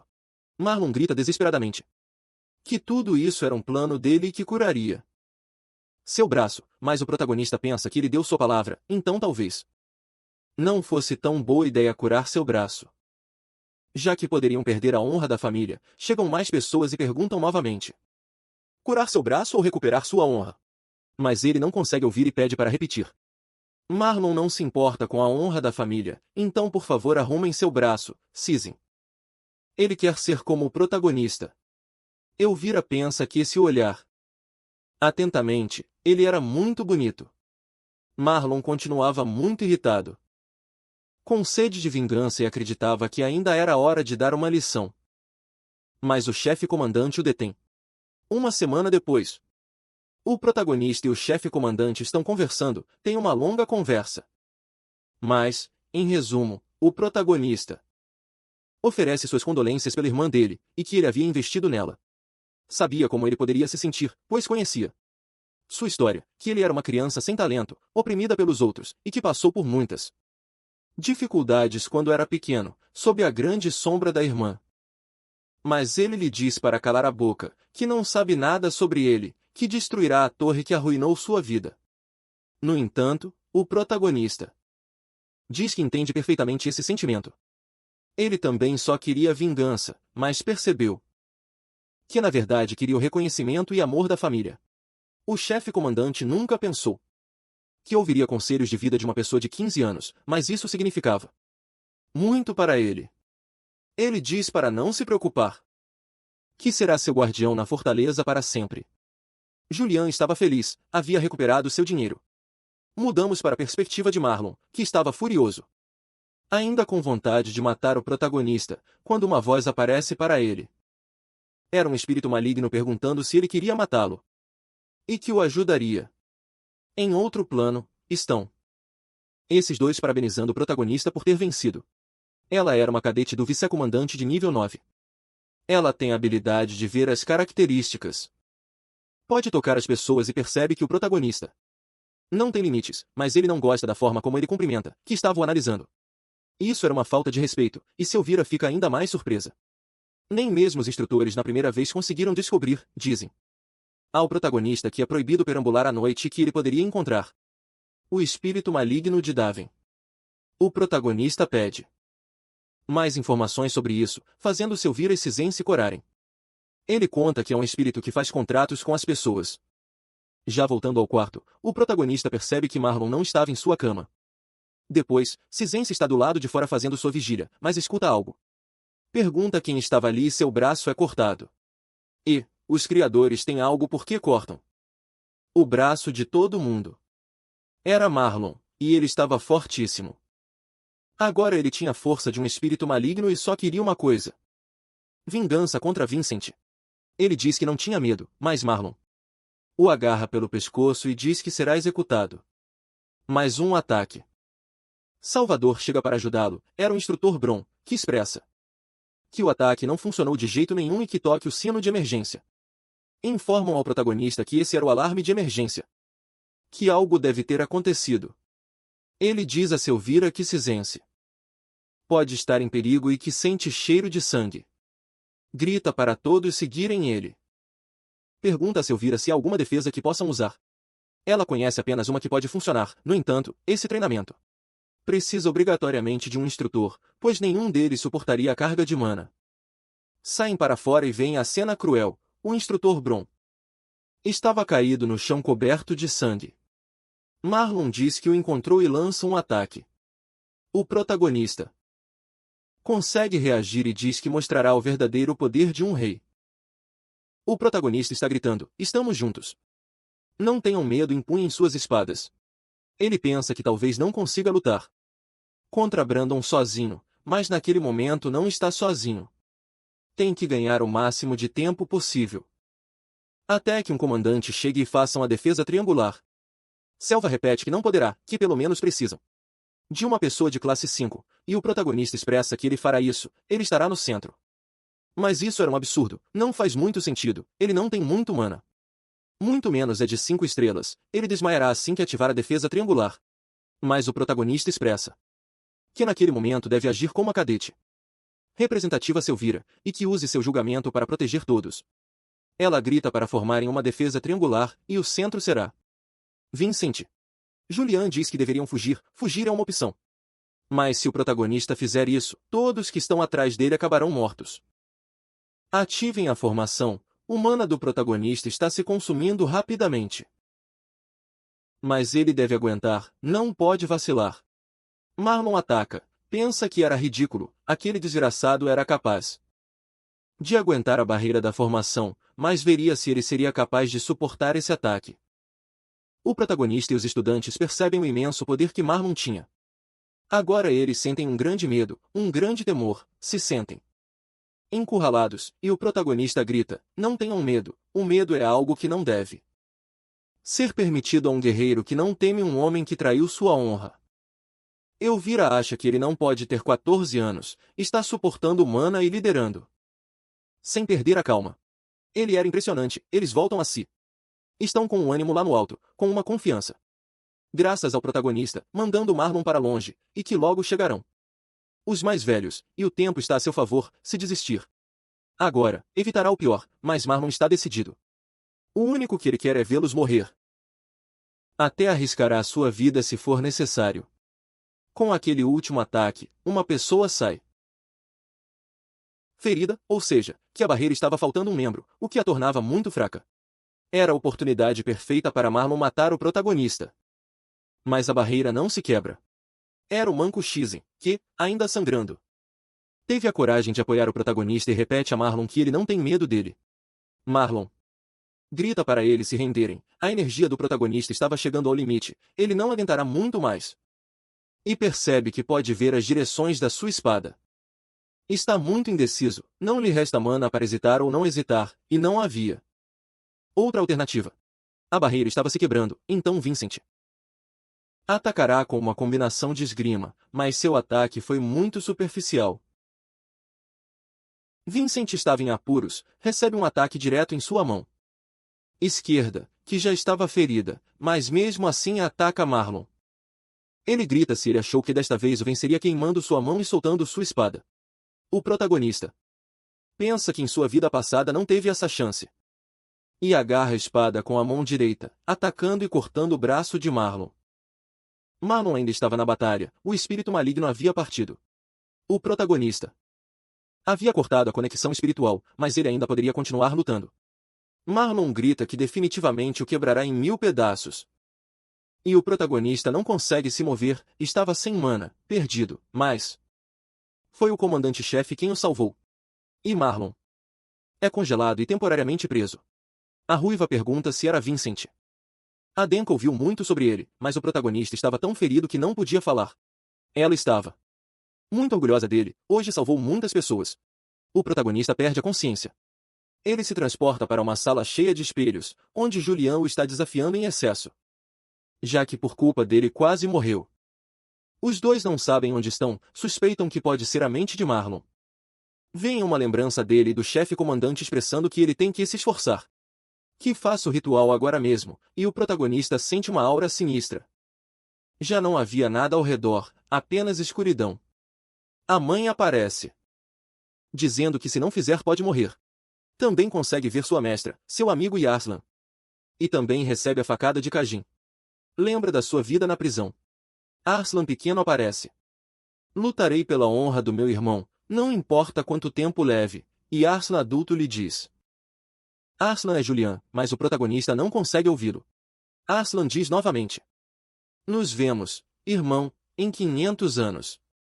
O protagonista acorda gritando. Pergunta-se se Arslan veio visitá-lo antes de morrer. Wilson e Siri explodem em lágrimas. Estavam muito felizes que o protagonista acordou, e ele agradece pela preocupação deles. A comandante lamenta ter interrompido aquele momento, ela é Erka Quebel, que veio perguntar ao protagonista se ele queria ter uma batalha contra a família Simon. Essa batalha seria na reunião de intercâmbio de amizade, que é o início das artes marciais e dos descendentes diretos da família. Denka e os descendentes diretos da família Simon participam de um combate. É um evento tão grande que os dois patriarcas da família vêm assistir, e este ano foi decidido que o intercâmbio de amizade será na Fortaleza Vermelha. Em outras palavras, Vincent e alguém da família Simon se enfrentarão na fortaleza. O protagonista se pergunta por que o chamam, ela conta que Marlon enfrentaria a família Simon, mas agora as coisas ficaram assim, ele era o único da família Denka que tem a mesma idade e habilidades similares, ele enfrentará o 7º filho. Gonja Simon, um gênio que até consegue ouvir o som do próximo ataque. Nem a opinião pública nem o próprio Marlon achavam que poderiam ter chance de vencer. De fato, eles também não confiam muito no protagonista. É só para cumprir e para que ele ganhe experiência. Mas o protagonista diz que não, que isso seria contra os princípios da família Denka, e entra o patriarca perguntando se ele pode assumir a responsabilidade de suas palavras, e o protagonista promete definitivamente que vai vencer e voltar. Ele diz que é uma boa atitude e mal pode esperar. Para ver o resultado, o patriarca e Erka se retiram. Ela conta que vai dar um prêmio a Vincent pelo seu desempenho e por salvar seus companheiros, e que vai gravar o nome de Vincent na lápide vermelha, ele mesmo. Ela não consegue acreditar. Explicam que na fortaleza há um monumento gigante com o nome dos heróis de Adenka, só aqueles que alcançaram grandes feitos deixarão seus nomes nessa lápide vermelha, e que se verão em 3 dias. O protagonista pensa. No evento de intercâmbio de amizade, a missão dele é superar a família Simon. Um dia essa família terá que ser derrotada pela sua espada. Então, essa é uma boa oportunidade para ver em que nível ele está. A família Simon naquele momento, mas pergunta a Julian se ele sabia algo sobre o sexto príncipe da família Simon. Ele só sabe que é um príncipe com muito potencial. É elogiado por muitos, pois recebeu uma educação de alto nível. Terá pelo menos 3 estrelas completamente maduras. O protagonista chega à conclusão de que, afinal, a diferença de poder é imensa e que não pode descansar. Primeiro deve mover esse corpo. Julian grita para que ele cuide do corpo, por favor. O protagonista pensa que deve se mentalizar para vencer, e chega um velho amigo, Era Raven, que veio visitá-lo porque o trabalho que ele deu descobriu certa informação para começar. Ainda não sabe nada, mas uma vez perguntou ao pai e ele revelou toda a verdade, pois ele será seu sucessor. Algum dia e que o seguisse naquela porta, ele nem sequer teve a chance de entrar. A família Denka era a história de Denka que não foi revelada ao mundo. Ele encontrou um livro dos Isley, mas só poderá mostrá-lo quando herdar a posição do pai. Mas ainda tem um longo caminho a percorrer. O protagonista está extremamente agradecido, pois havia registros de 500 anos atrás, e é possível que também haja um registro que revele sua inocência e que Raven foi de grande ajuda. Ele agradece. Novamente, Raven ainda tinha algo para entregar. O ferreiro tinha uma mensagem para ele. Ele descobriu que era impossível fazer a espada que pediu, mas com o osso que deu é possível fazer um martelo. O protagonista pensa que se tivesse mais ossos poderiam fazer uma espada perfeita, mas como não tem, pede que faça o martelo de osso. Eles se despedem e o protagonista agradece por ter vindo vê-lo. Para o protagonista, as possibilidades se abriram.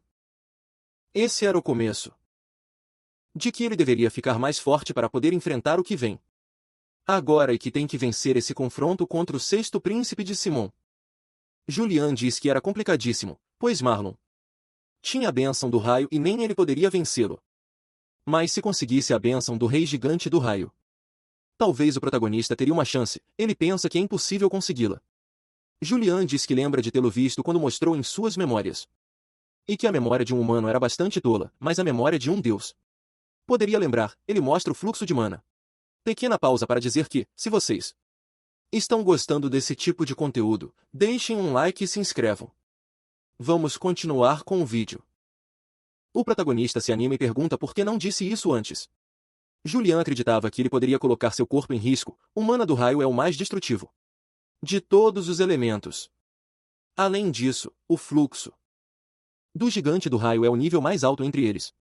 Se tentasse, agora seu corpo colapsaria. Ele diz que precisa dormir pelo menos 9 horas e proíbe exercícios.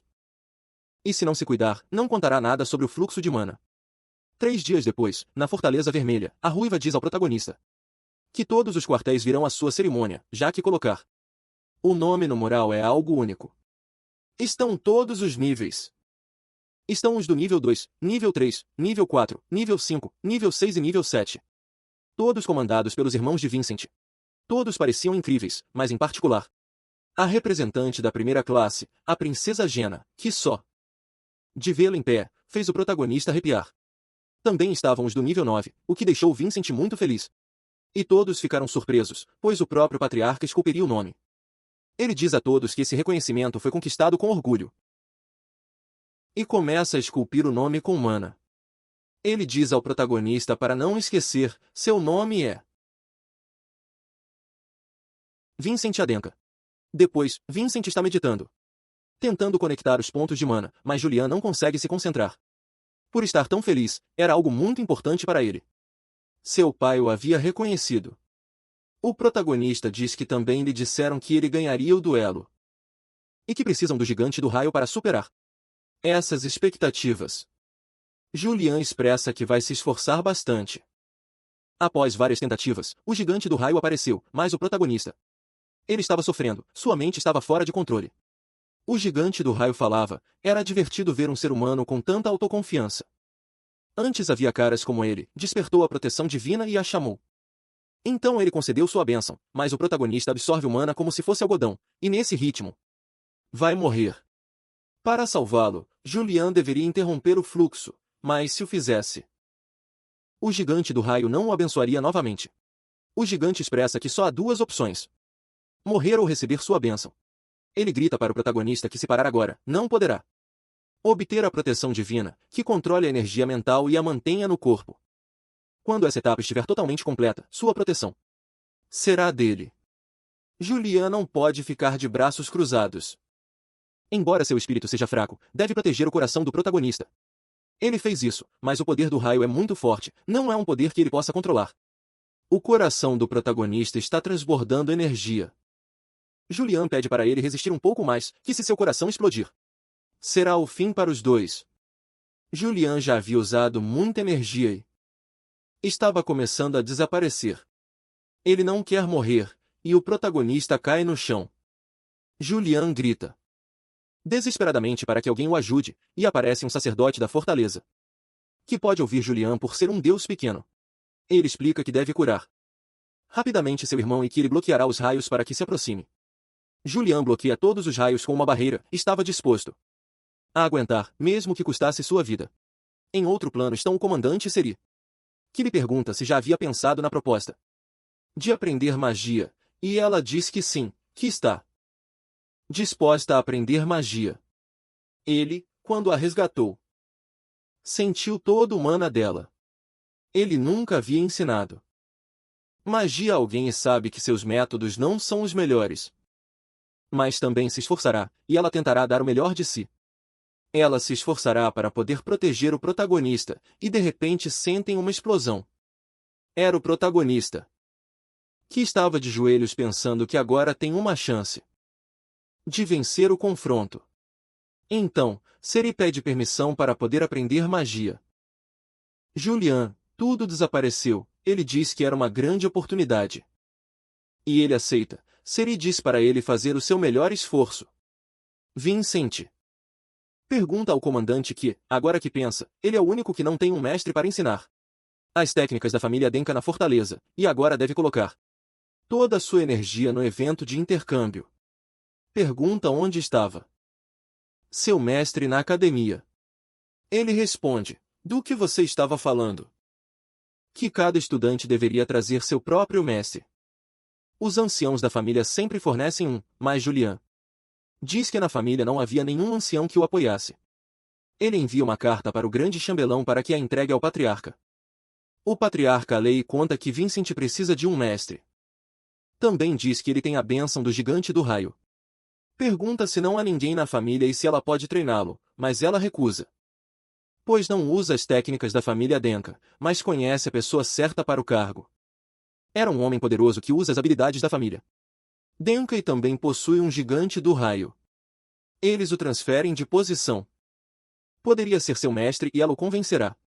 O capitão do Esquadrão da Espada Branca, Merlin, estava lembrando que já se passaram vários meses desde que Vincent partiu. Pergunta-se o que ele estará fazendo. Aparece o grande chambelão, que havia solicitado a reunião para oferecer um novo cargo no Instituto de Treinamento da Fortaleza Vermelha. Ele pede desculpas, mas que recusará. Ela conta que quer que ele ensine alguém especial. Trata-se do filho inútil, Vincent, que era muito jovem e não contava com o apoio dos anciãos. A possibilidade de que ele fosse o chefe da família era baixa e não tinha outros patrocinadores, mas há uma coisa a mais, ele obteve o gigante do raio. Ele estava honestamente interessado. Mas havia várias razões pelas quais não podia. Já estava na mira dos anciãos.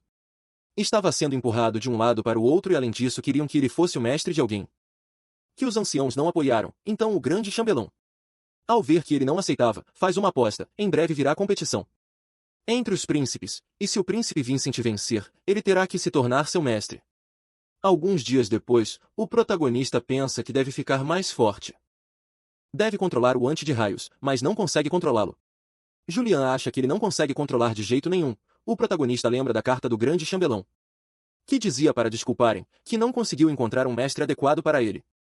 Sua primeira opção recusou, e o conselho dos anciãos não vai querer que ele atrapalhe o plano de sucessão que eles têm planejado. Explicam que o conselho dos anciãos existe para controlar o poder do chefe da família. Então é até difícil para eles fazerem algo.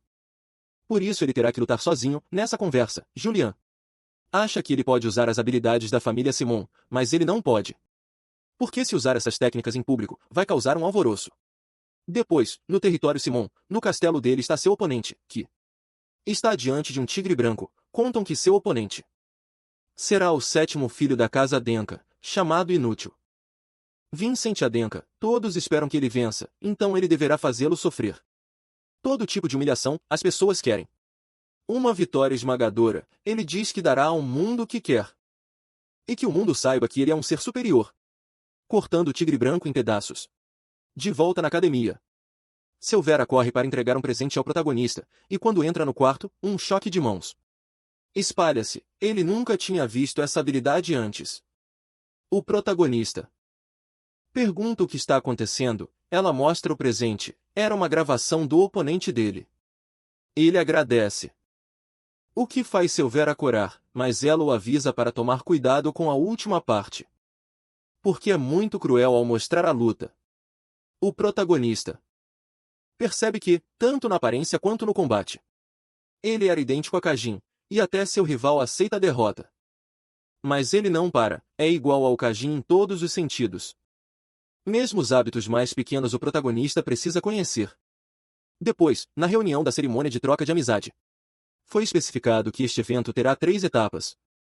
A primeira parte será uma caça ao tesouro para encontrar um baú em uma masmorra mágica. A segunda etapa será uma guerra de subjugação para dominar os monstros capturados. Por fim, será um confronto cara a cara, e esse será o último evento culminante para a troca de amizade. A primeira coisa que precisam decidir é quais monstros estarão no primeiro nível. O comandante propõe 2 monstros adequados para esse nível, mas esses caras propõem 2 monstros extremamente fortes, perfeitamente. Os de nível 5 teriam problemas. E por quê? Se exaltam tanto? Era um evento que acontecia pela primeira vez em muitos anos. E que a audiência ficaria animada pela dificuldade. Os 2 estavam prestes a brigar. Mas o apresentador resolveu a questão com votação, que levantem a mão os que concordavam com a diversão, e todos levantam a mão, por maioria de votos. Que preparem as bestas gigantes, a besta Furactua. Um dia antes do evento. Os 2 estão trabalhando, comentando que todos os magos estavam conluiados, mas se Vincent ganhasse, daria uma lição.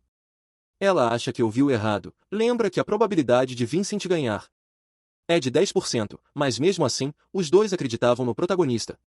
No dia da troca de amizade, todos os repórteres pensam que ele era o substituto de Marlon, até para a família inferior.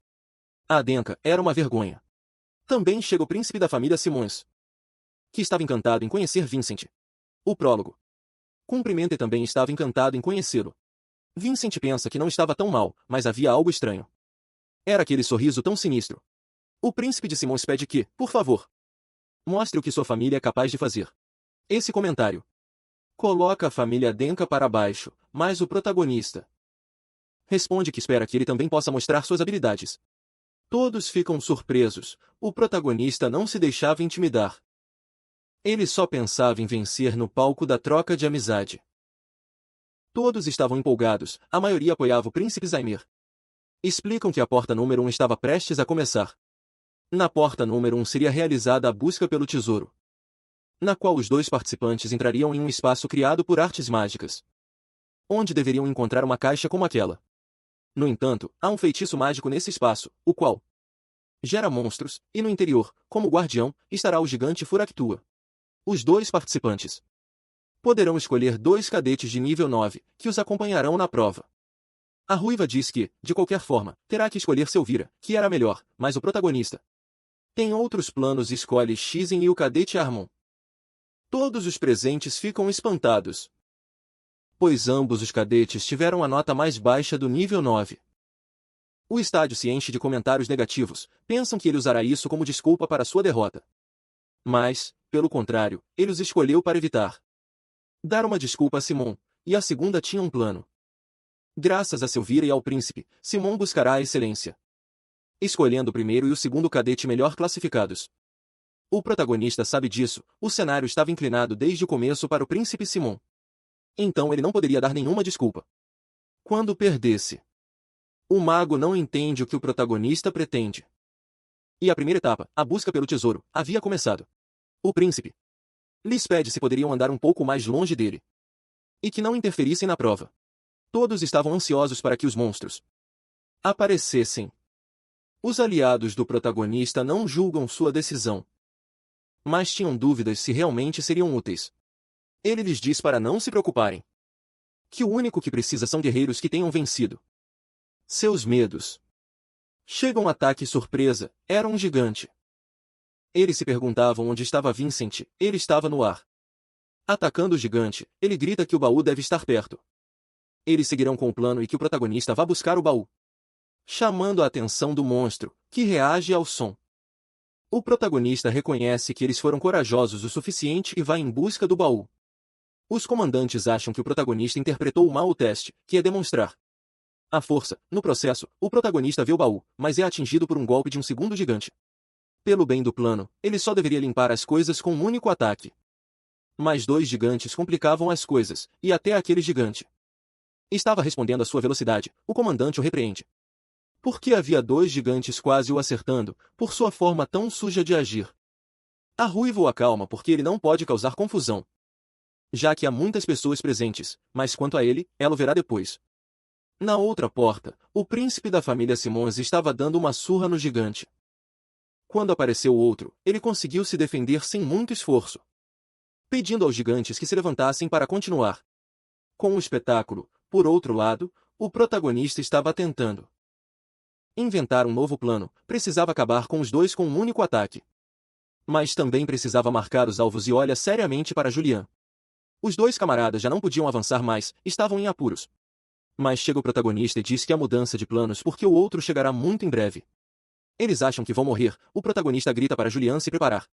Ele não quer ser o alvo, o protagonista deve encontrar um terceiro objetivo. Um que deva sentir algo como sua alma, e a presença de Julian era perfeita. Dois gigantes foram derrotados com um único golpe, o protagonista deu um espetáculo mais que digno. Julian o repreende pelo que aconteceu, perguntam ao protagonista com quem ele falava. Mas não era nada, ele agradece pelo esforço deles e para finalizar, o protagonista quebra o portal e toda a masmorra, o mago grita que isso era ridículo. Deveriam desclassificá-lo, mas a ruiva diz que não havia nenhuma regra proibindo fazer aquilo, e como líder da reunião dos magos, ele deveria ser neutro. E pergunta se ele não estava muito bravo por uma situação assim. Os aliados perguntam se Vincent já havia vencido, já que ele trouxe primeiro o baú, mas não.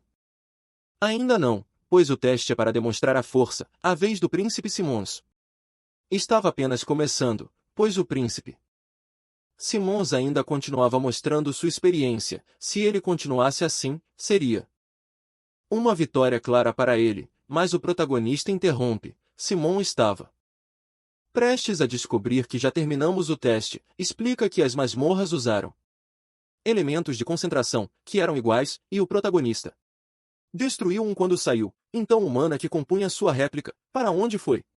Explica que se antes a água fluía em duas direções e ele acabou de bloquear uma, portanto, o mana que continha sua porta iria para outra. O monstro de Simon ficou muito mais forte. Ele pensa que algo estava acontecendo lá fora. Há pouco tempo aquele cara estava morrendo, mas agora tinha muito mais velocidade e força. Estava em perigo, precisava se levantar, e Selvira entra em ação, fazendo barulho para distrair o monstro, mas para seu azar aparece o segundo gigante Gaston com olhar assassino, repetindo como ele ousou de um só golpe matar os dois gigantes, mas repete novamente como ele ousa arruinar seus planos, nunca a perdoará. Saindo da masmorra, Simon acredita que a porta foi completada com sucesso, ele encontrou o baú e no final deixou uma boa impressão, não importa o quão ruim fosse. Ele é melhor que Vincent. O protagonista diz que ele chegou um pouco tarde, que a julgar pela sua cara, deve ter gostado bastante do presente. Ele percebe que o alvoroço dos gigantes foi todo um plano do protagonista, ele tem jogado em suas mãos desde o começo do portal, aceita sua derrota. Acredita que o subestimou, mas agora será diferente, está começando a vê-lo como um verdadeiro amigo. E enfim, o vencedor desse teste é o cadete Vincent. Selvira está caminhando pelo corredor e fica feliz que Vincent tenha vencido. E chega o príncipe de Simons, ele diz que lamentava não ter agradecido que graças a ela ele foi salvo de um bom golpe e lhe dá a mão. Selvíra não sabe por quê, mas sente uma estranha sensação sinistra naquela mão. Mas mesmo assim ela o ignora, e o príncipe, sem dizer mais nada, vai embora com um olhar sinistro. Ele se despede da cadete Selvíra na floresta, fora do castelo Seri. Ela está treinando, e Wilson a procura para entregar comida e roupas. Conta que o jovem Vincent venceu. Ela estava lá fora para assinar um contrato.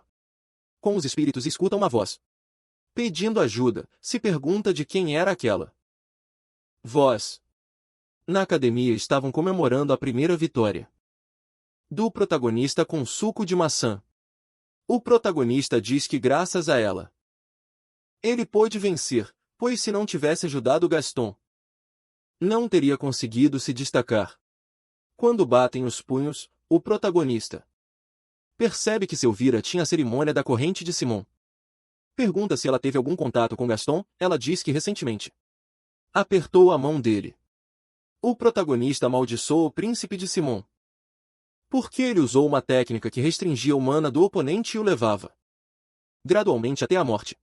Pede a Selvíra que treine com ele todas as manhãs. E ela aceita. Conta a Julian que não pode contar nada a ela sobre a maldição, pois se contar, pode matá-la. Usar esse tipo de tática era imperdoável, não tinha nada a ver com a competição. Ela se desculpa por chegar atrasada e pergunta se está bem. O protagonista diz que porque ela se arrumou para treinar. Julian acha que o protagonista, em sua vida passada, foi um eunuco, que claramente ela gostava, mas o protagonista pensa que tem 35 anos. E ela tem cerca de 14. Depois, ao começar a meditação, vê que era impossível. O poder que ele tinha não podia dissolver o feitiço. Era mais forte do que pensava, e se quebrasse, o coração de Selvíra poderia explodir. Mas se tudo continuar assim, ela morrerá em 3 dias. Acha que o que vai dizer soará muito frio, mas o evento era em 3 dias. Não deveria se concentrar mais na competição, mas o protagonista expressa que a vida dos camaradas era muito mais importante do que todas as coisas, e diz a Selvíra que isso era tudo por hoje. Ele entende muito bem a dor que Selvíra sentirá, pois em sua vida passada passou pelo mesmo. Logo atrás deles, Selvíra desmaia, ela havia caído na cama. Não sabiam o que ela tinha e teria que ser transferida para a capital o mais rápido possível, mas o protagonista sabe que lá também não poderão fazer nada e que só havia uma alternativa. Ele precisava encontrar o sacrifício usado na cerimônia. Gaston grita que nessa vida não perderá nenhum camarada, e na floresta encontra Seri. Conta que estava procurando um sacrifício e que o mais provável era que fosse um espírito. Está com pressa, então seguirá, mas Celie lhe diz que ela poderia ajudar desta vez. Ela ouve um espírito pedindo ajuda naquela pedra. Seri encontra o espírito, que tinha uma corrente. O cenário era cruel demais para ela. Pergunta se havia alguma forma de ajudá-lo. Mas era uma pena, não havia nenhuma. O melhor seria dar-lhe uma morte rápida, mas ela se recusa. Pensa que ainda há uma saída e Seri consegue libertá-lo. O protagonista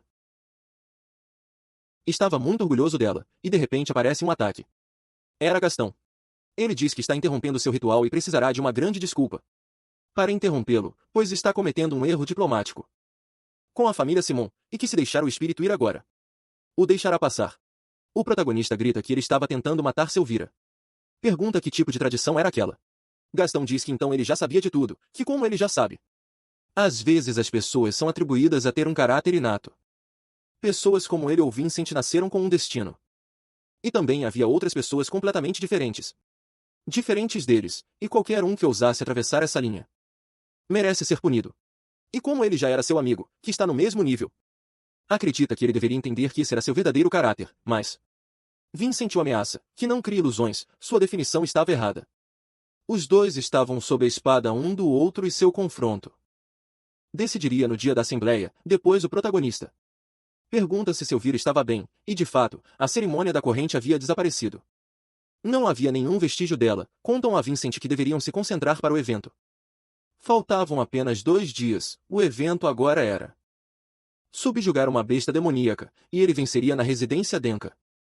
Os anciãos e chefes da família acreditam que Vincent será um obstáculo para eles em seu plano de controlar o próximo patriarca, pois se ele se tornar patriarca, não haverá como controlá-lo, eles não podem permitir que ele tenha bons resultados nos próximos eventos, então criarão uma estratégia contra o protagonista.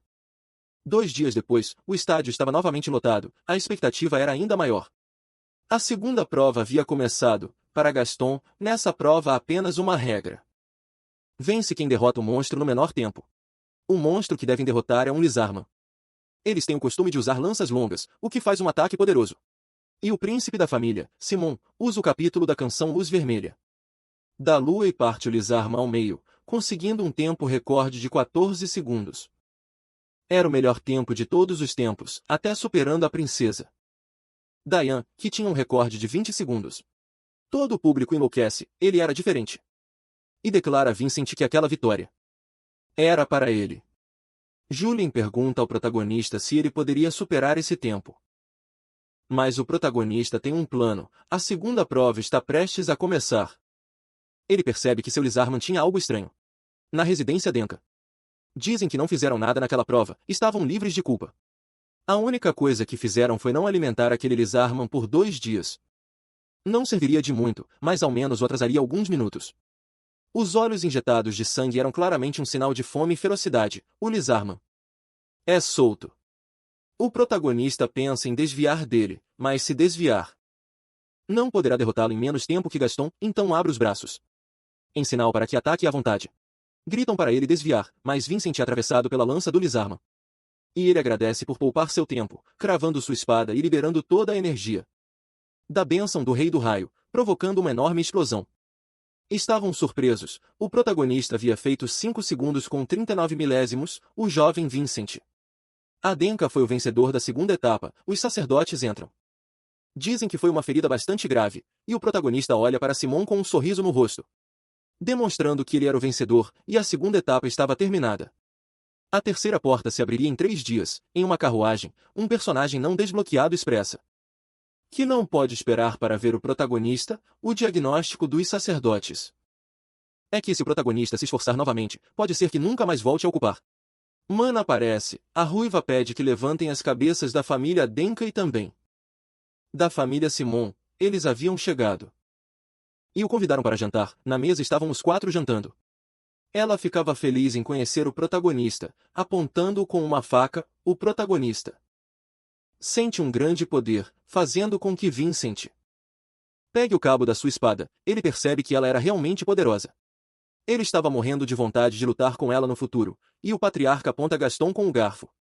Mas Gaston não entendia nada e disse que pelo menos ele era educado. Que não sacou a arma na mesa, Julian e o protagonista concordam que os dois estão brigando pelo orgulho dos seus filhos. Depois de jantar, os dois se reúnem na varanda, ela diz que há caras brincando com seus filhos. Que como ousam, ele achava que ela também estava por trás disso, mas ela confirma que no começo sim, mas depois os anciãos e os magos interromperam, e o objetivo era Vincent, e ele só pode dizer que a Denka deve ser o vencedor deste teste, e que nada se interporá no caminho da vitória, já que Vincent ganharia incondicionalmente de Gaston, ele prometeu, o protagonista fez uma promessa de que ele iria vencer, e o patriarca acredita fielmente nela, a matriarca da família. Simon diz que Vincent é muito talentoso, mas que neste teste está destinado a perder. No dia seguinte, novamente o estádio estava cheio e com mais algazarra. Com mais emoções, ninguém acreditava que o protagonista poderia ter vencido essas 2 provas, mas hoje toda a confiança estava na família. Simon, já que deveria salvar seu orgulho, estava tudo pronto. O final da reunião de troca de amizade, a batalha da terceira porta. Os dois unem espadas, e a tão esperada batalha começa. Todo o público explode de emoção, Julian diz para ele não esquecer sua condição. Ele afirma que sabe, e que um coração pode aguentar pelo menos um ataque. Um ataque deve acertar neste teste, ele vai aproveitar a fraqueza de Gaston e vencerá o combate de um só golpe, e nessa batalha ocupará o gigante do trovão. O protagonista ataca Julian, mas Julian desfaz completamente o ataque do protagonista. Vincent pensa que era impossível, aquele mana vermelho ele não pode esquecer. Mesmo que tentasse, sua mente não deixaria, aquele era o mana de Kajin que lhe deu a derrota final. Um mana que queima a vida como combustível, e Julian se lança ao ataque. O protagonista tenta se defender, mas sangue fresco sai de seu corpo. Tinha atravessado sua guarda, ele percebe que aquela A habilidade era ainda melhor que a que Kajin tinha, superava em força e velocidade. Kajin ataca com tudo novamente. O protagonista consegue sair dali, mas Gaston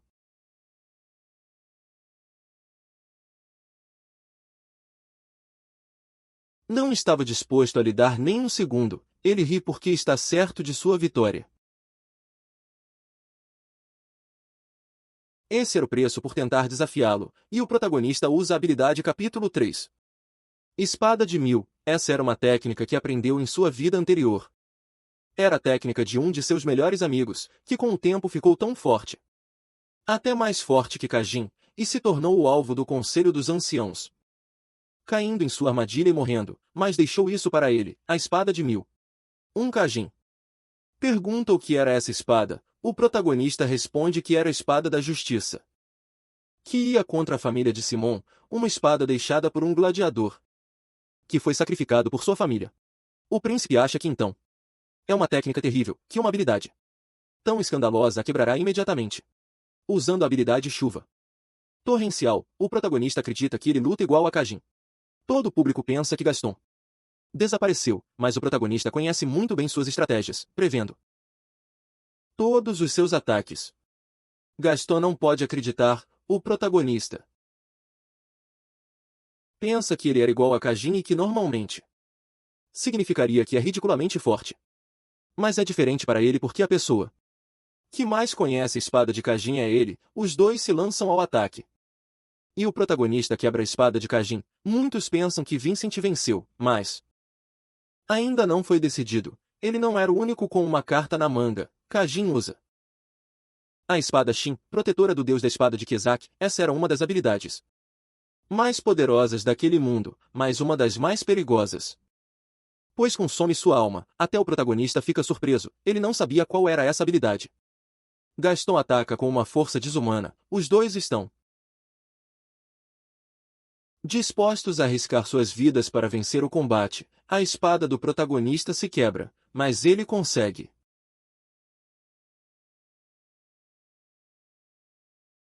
conectar um soco com a habilidade do raio. Os dois chegaram ao limite. A vitória será decidida com um único golpe. Os dois usam sua melhor habilidade, causando uma explosão entre os dois ataques. Mas esse era o plano do protagonista. Usando a fumaça para se cobrir, ele pula em cima de Gaston e grita para ele olhar bem. A partir daquele momento, eles são os perdedores. E o vencedor da terceira porta é Vincent Adenka. E Vincent grita: finalmente, finalmente.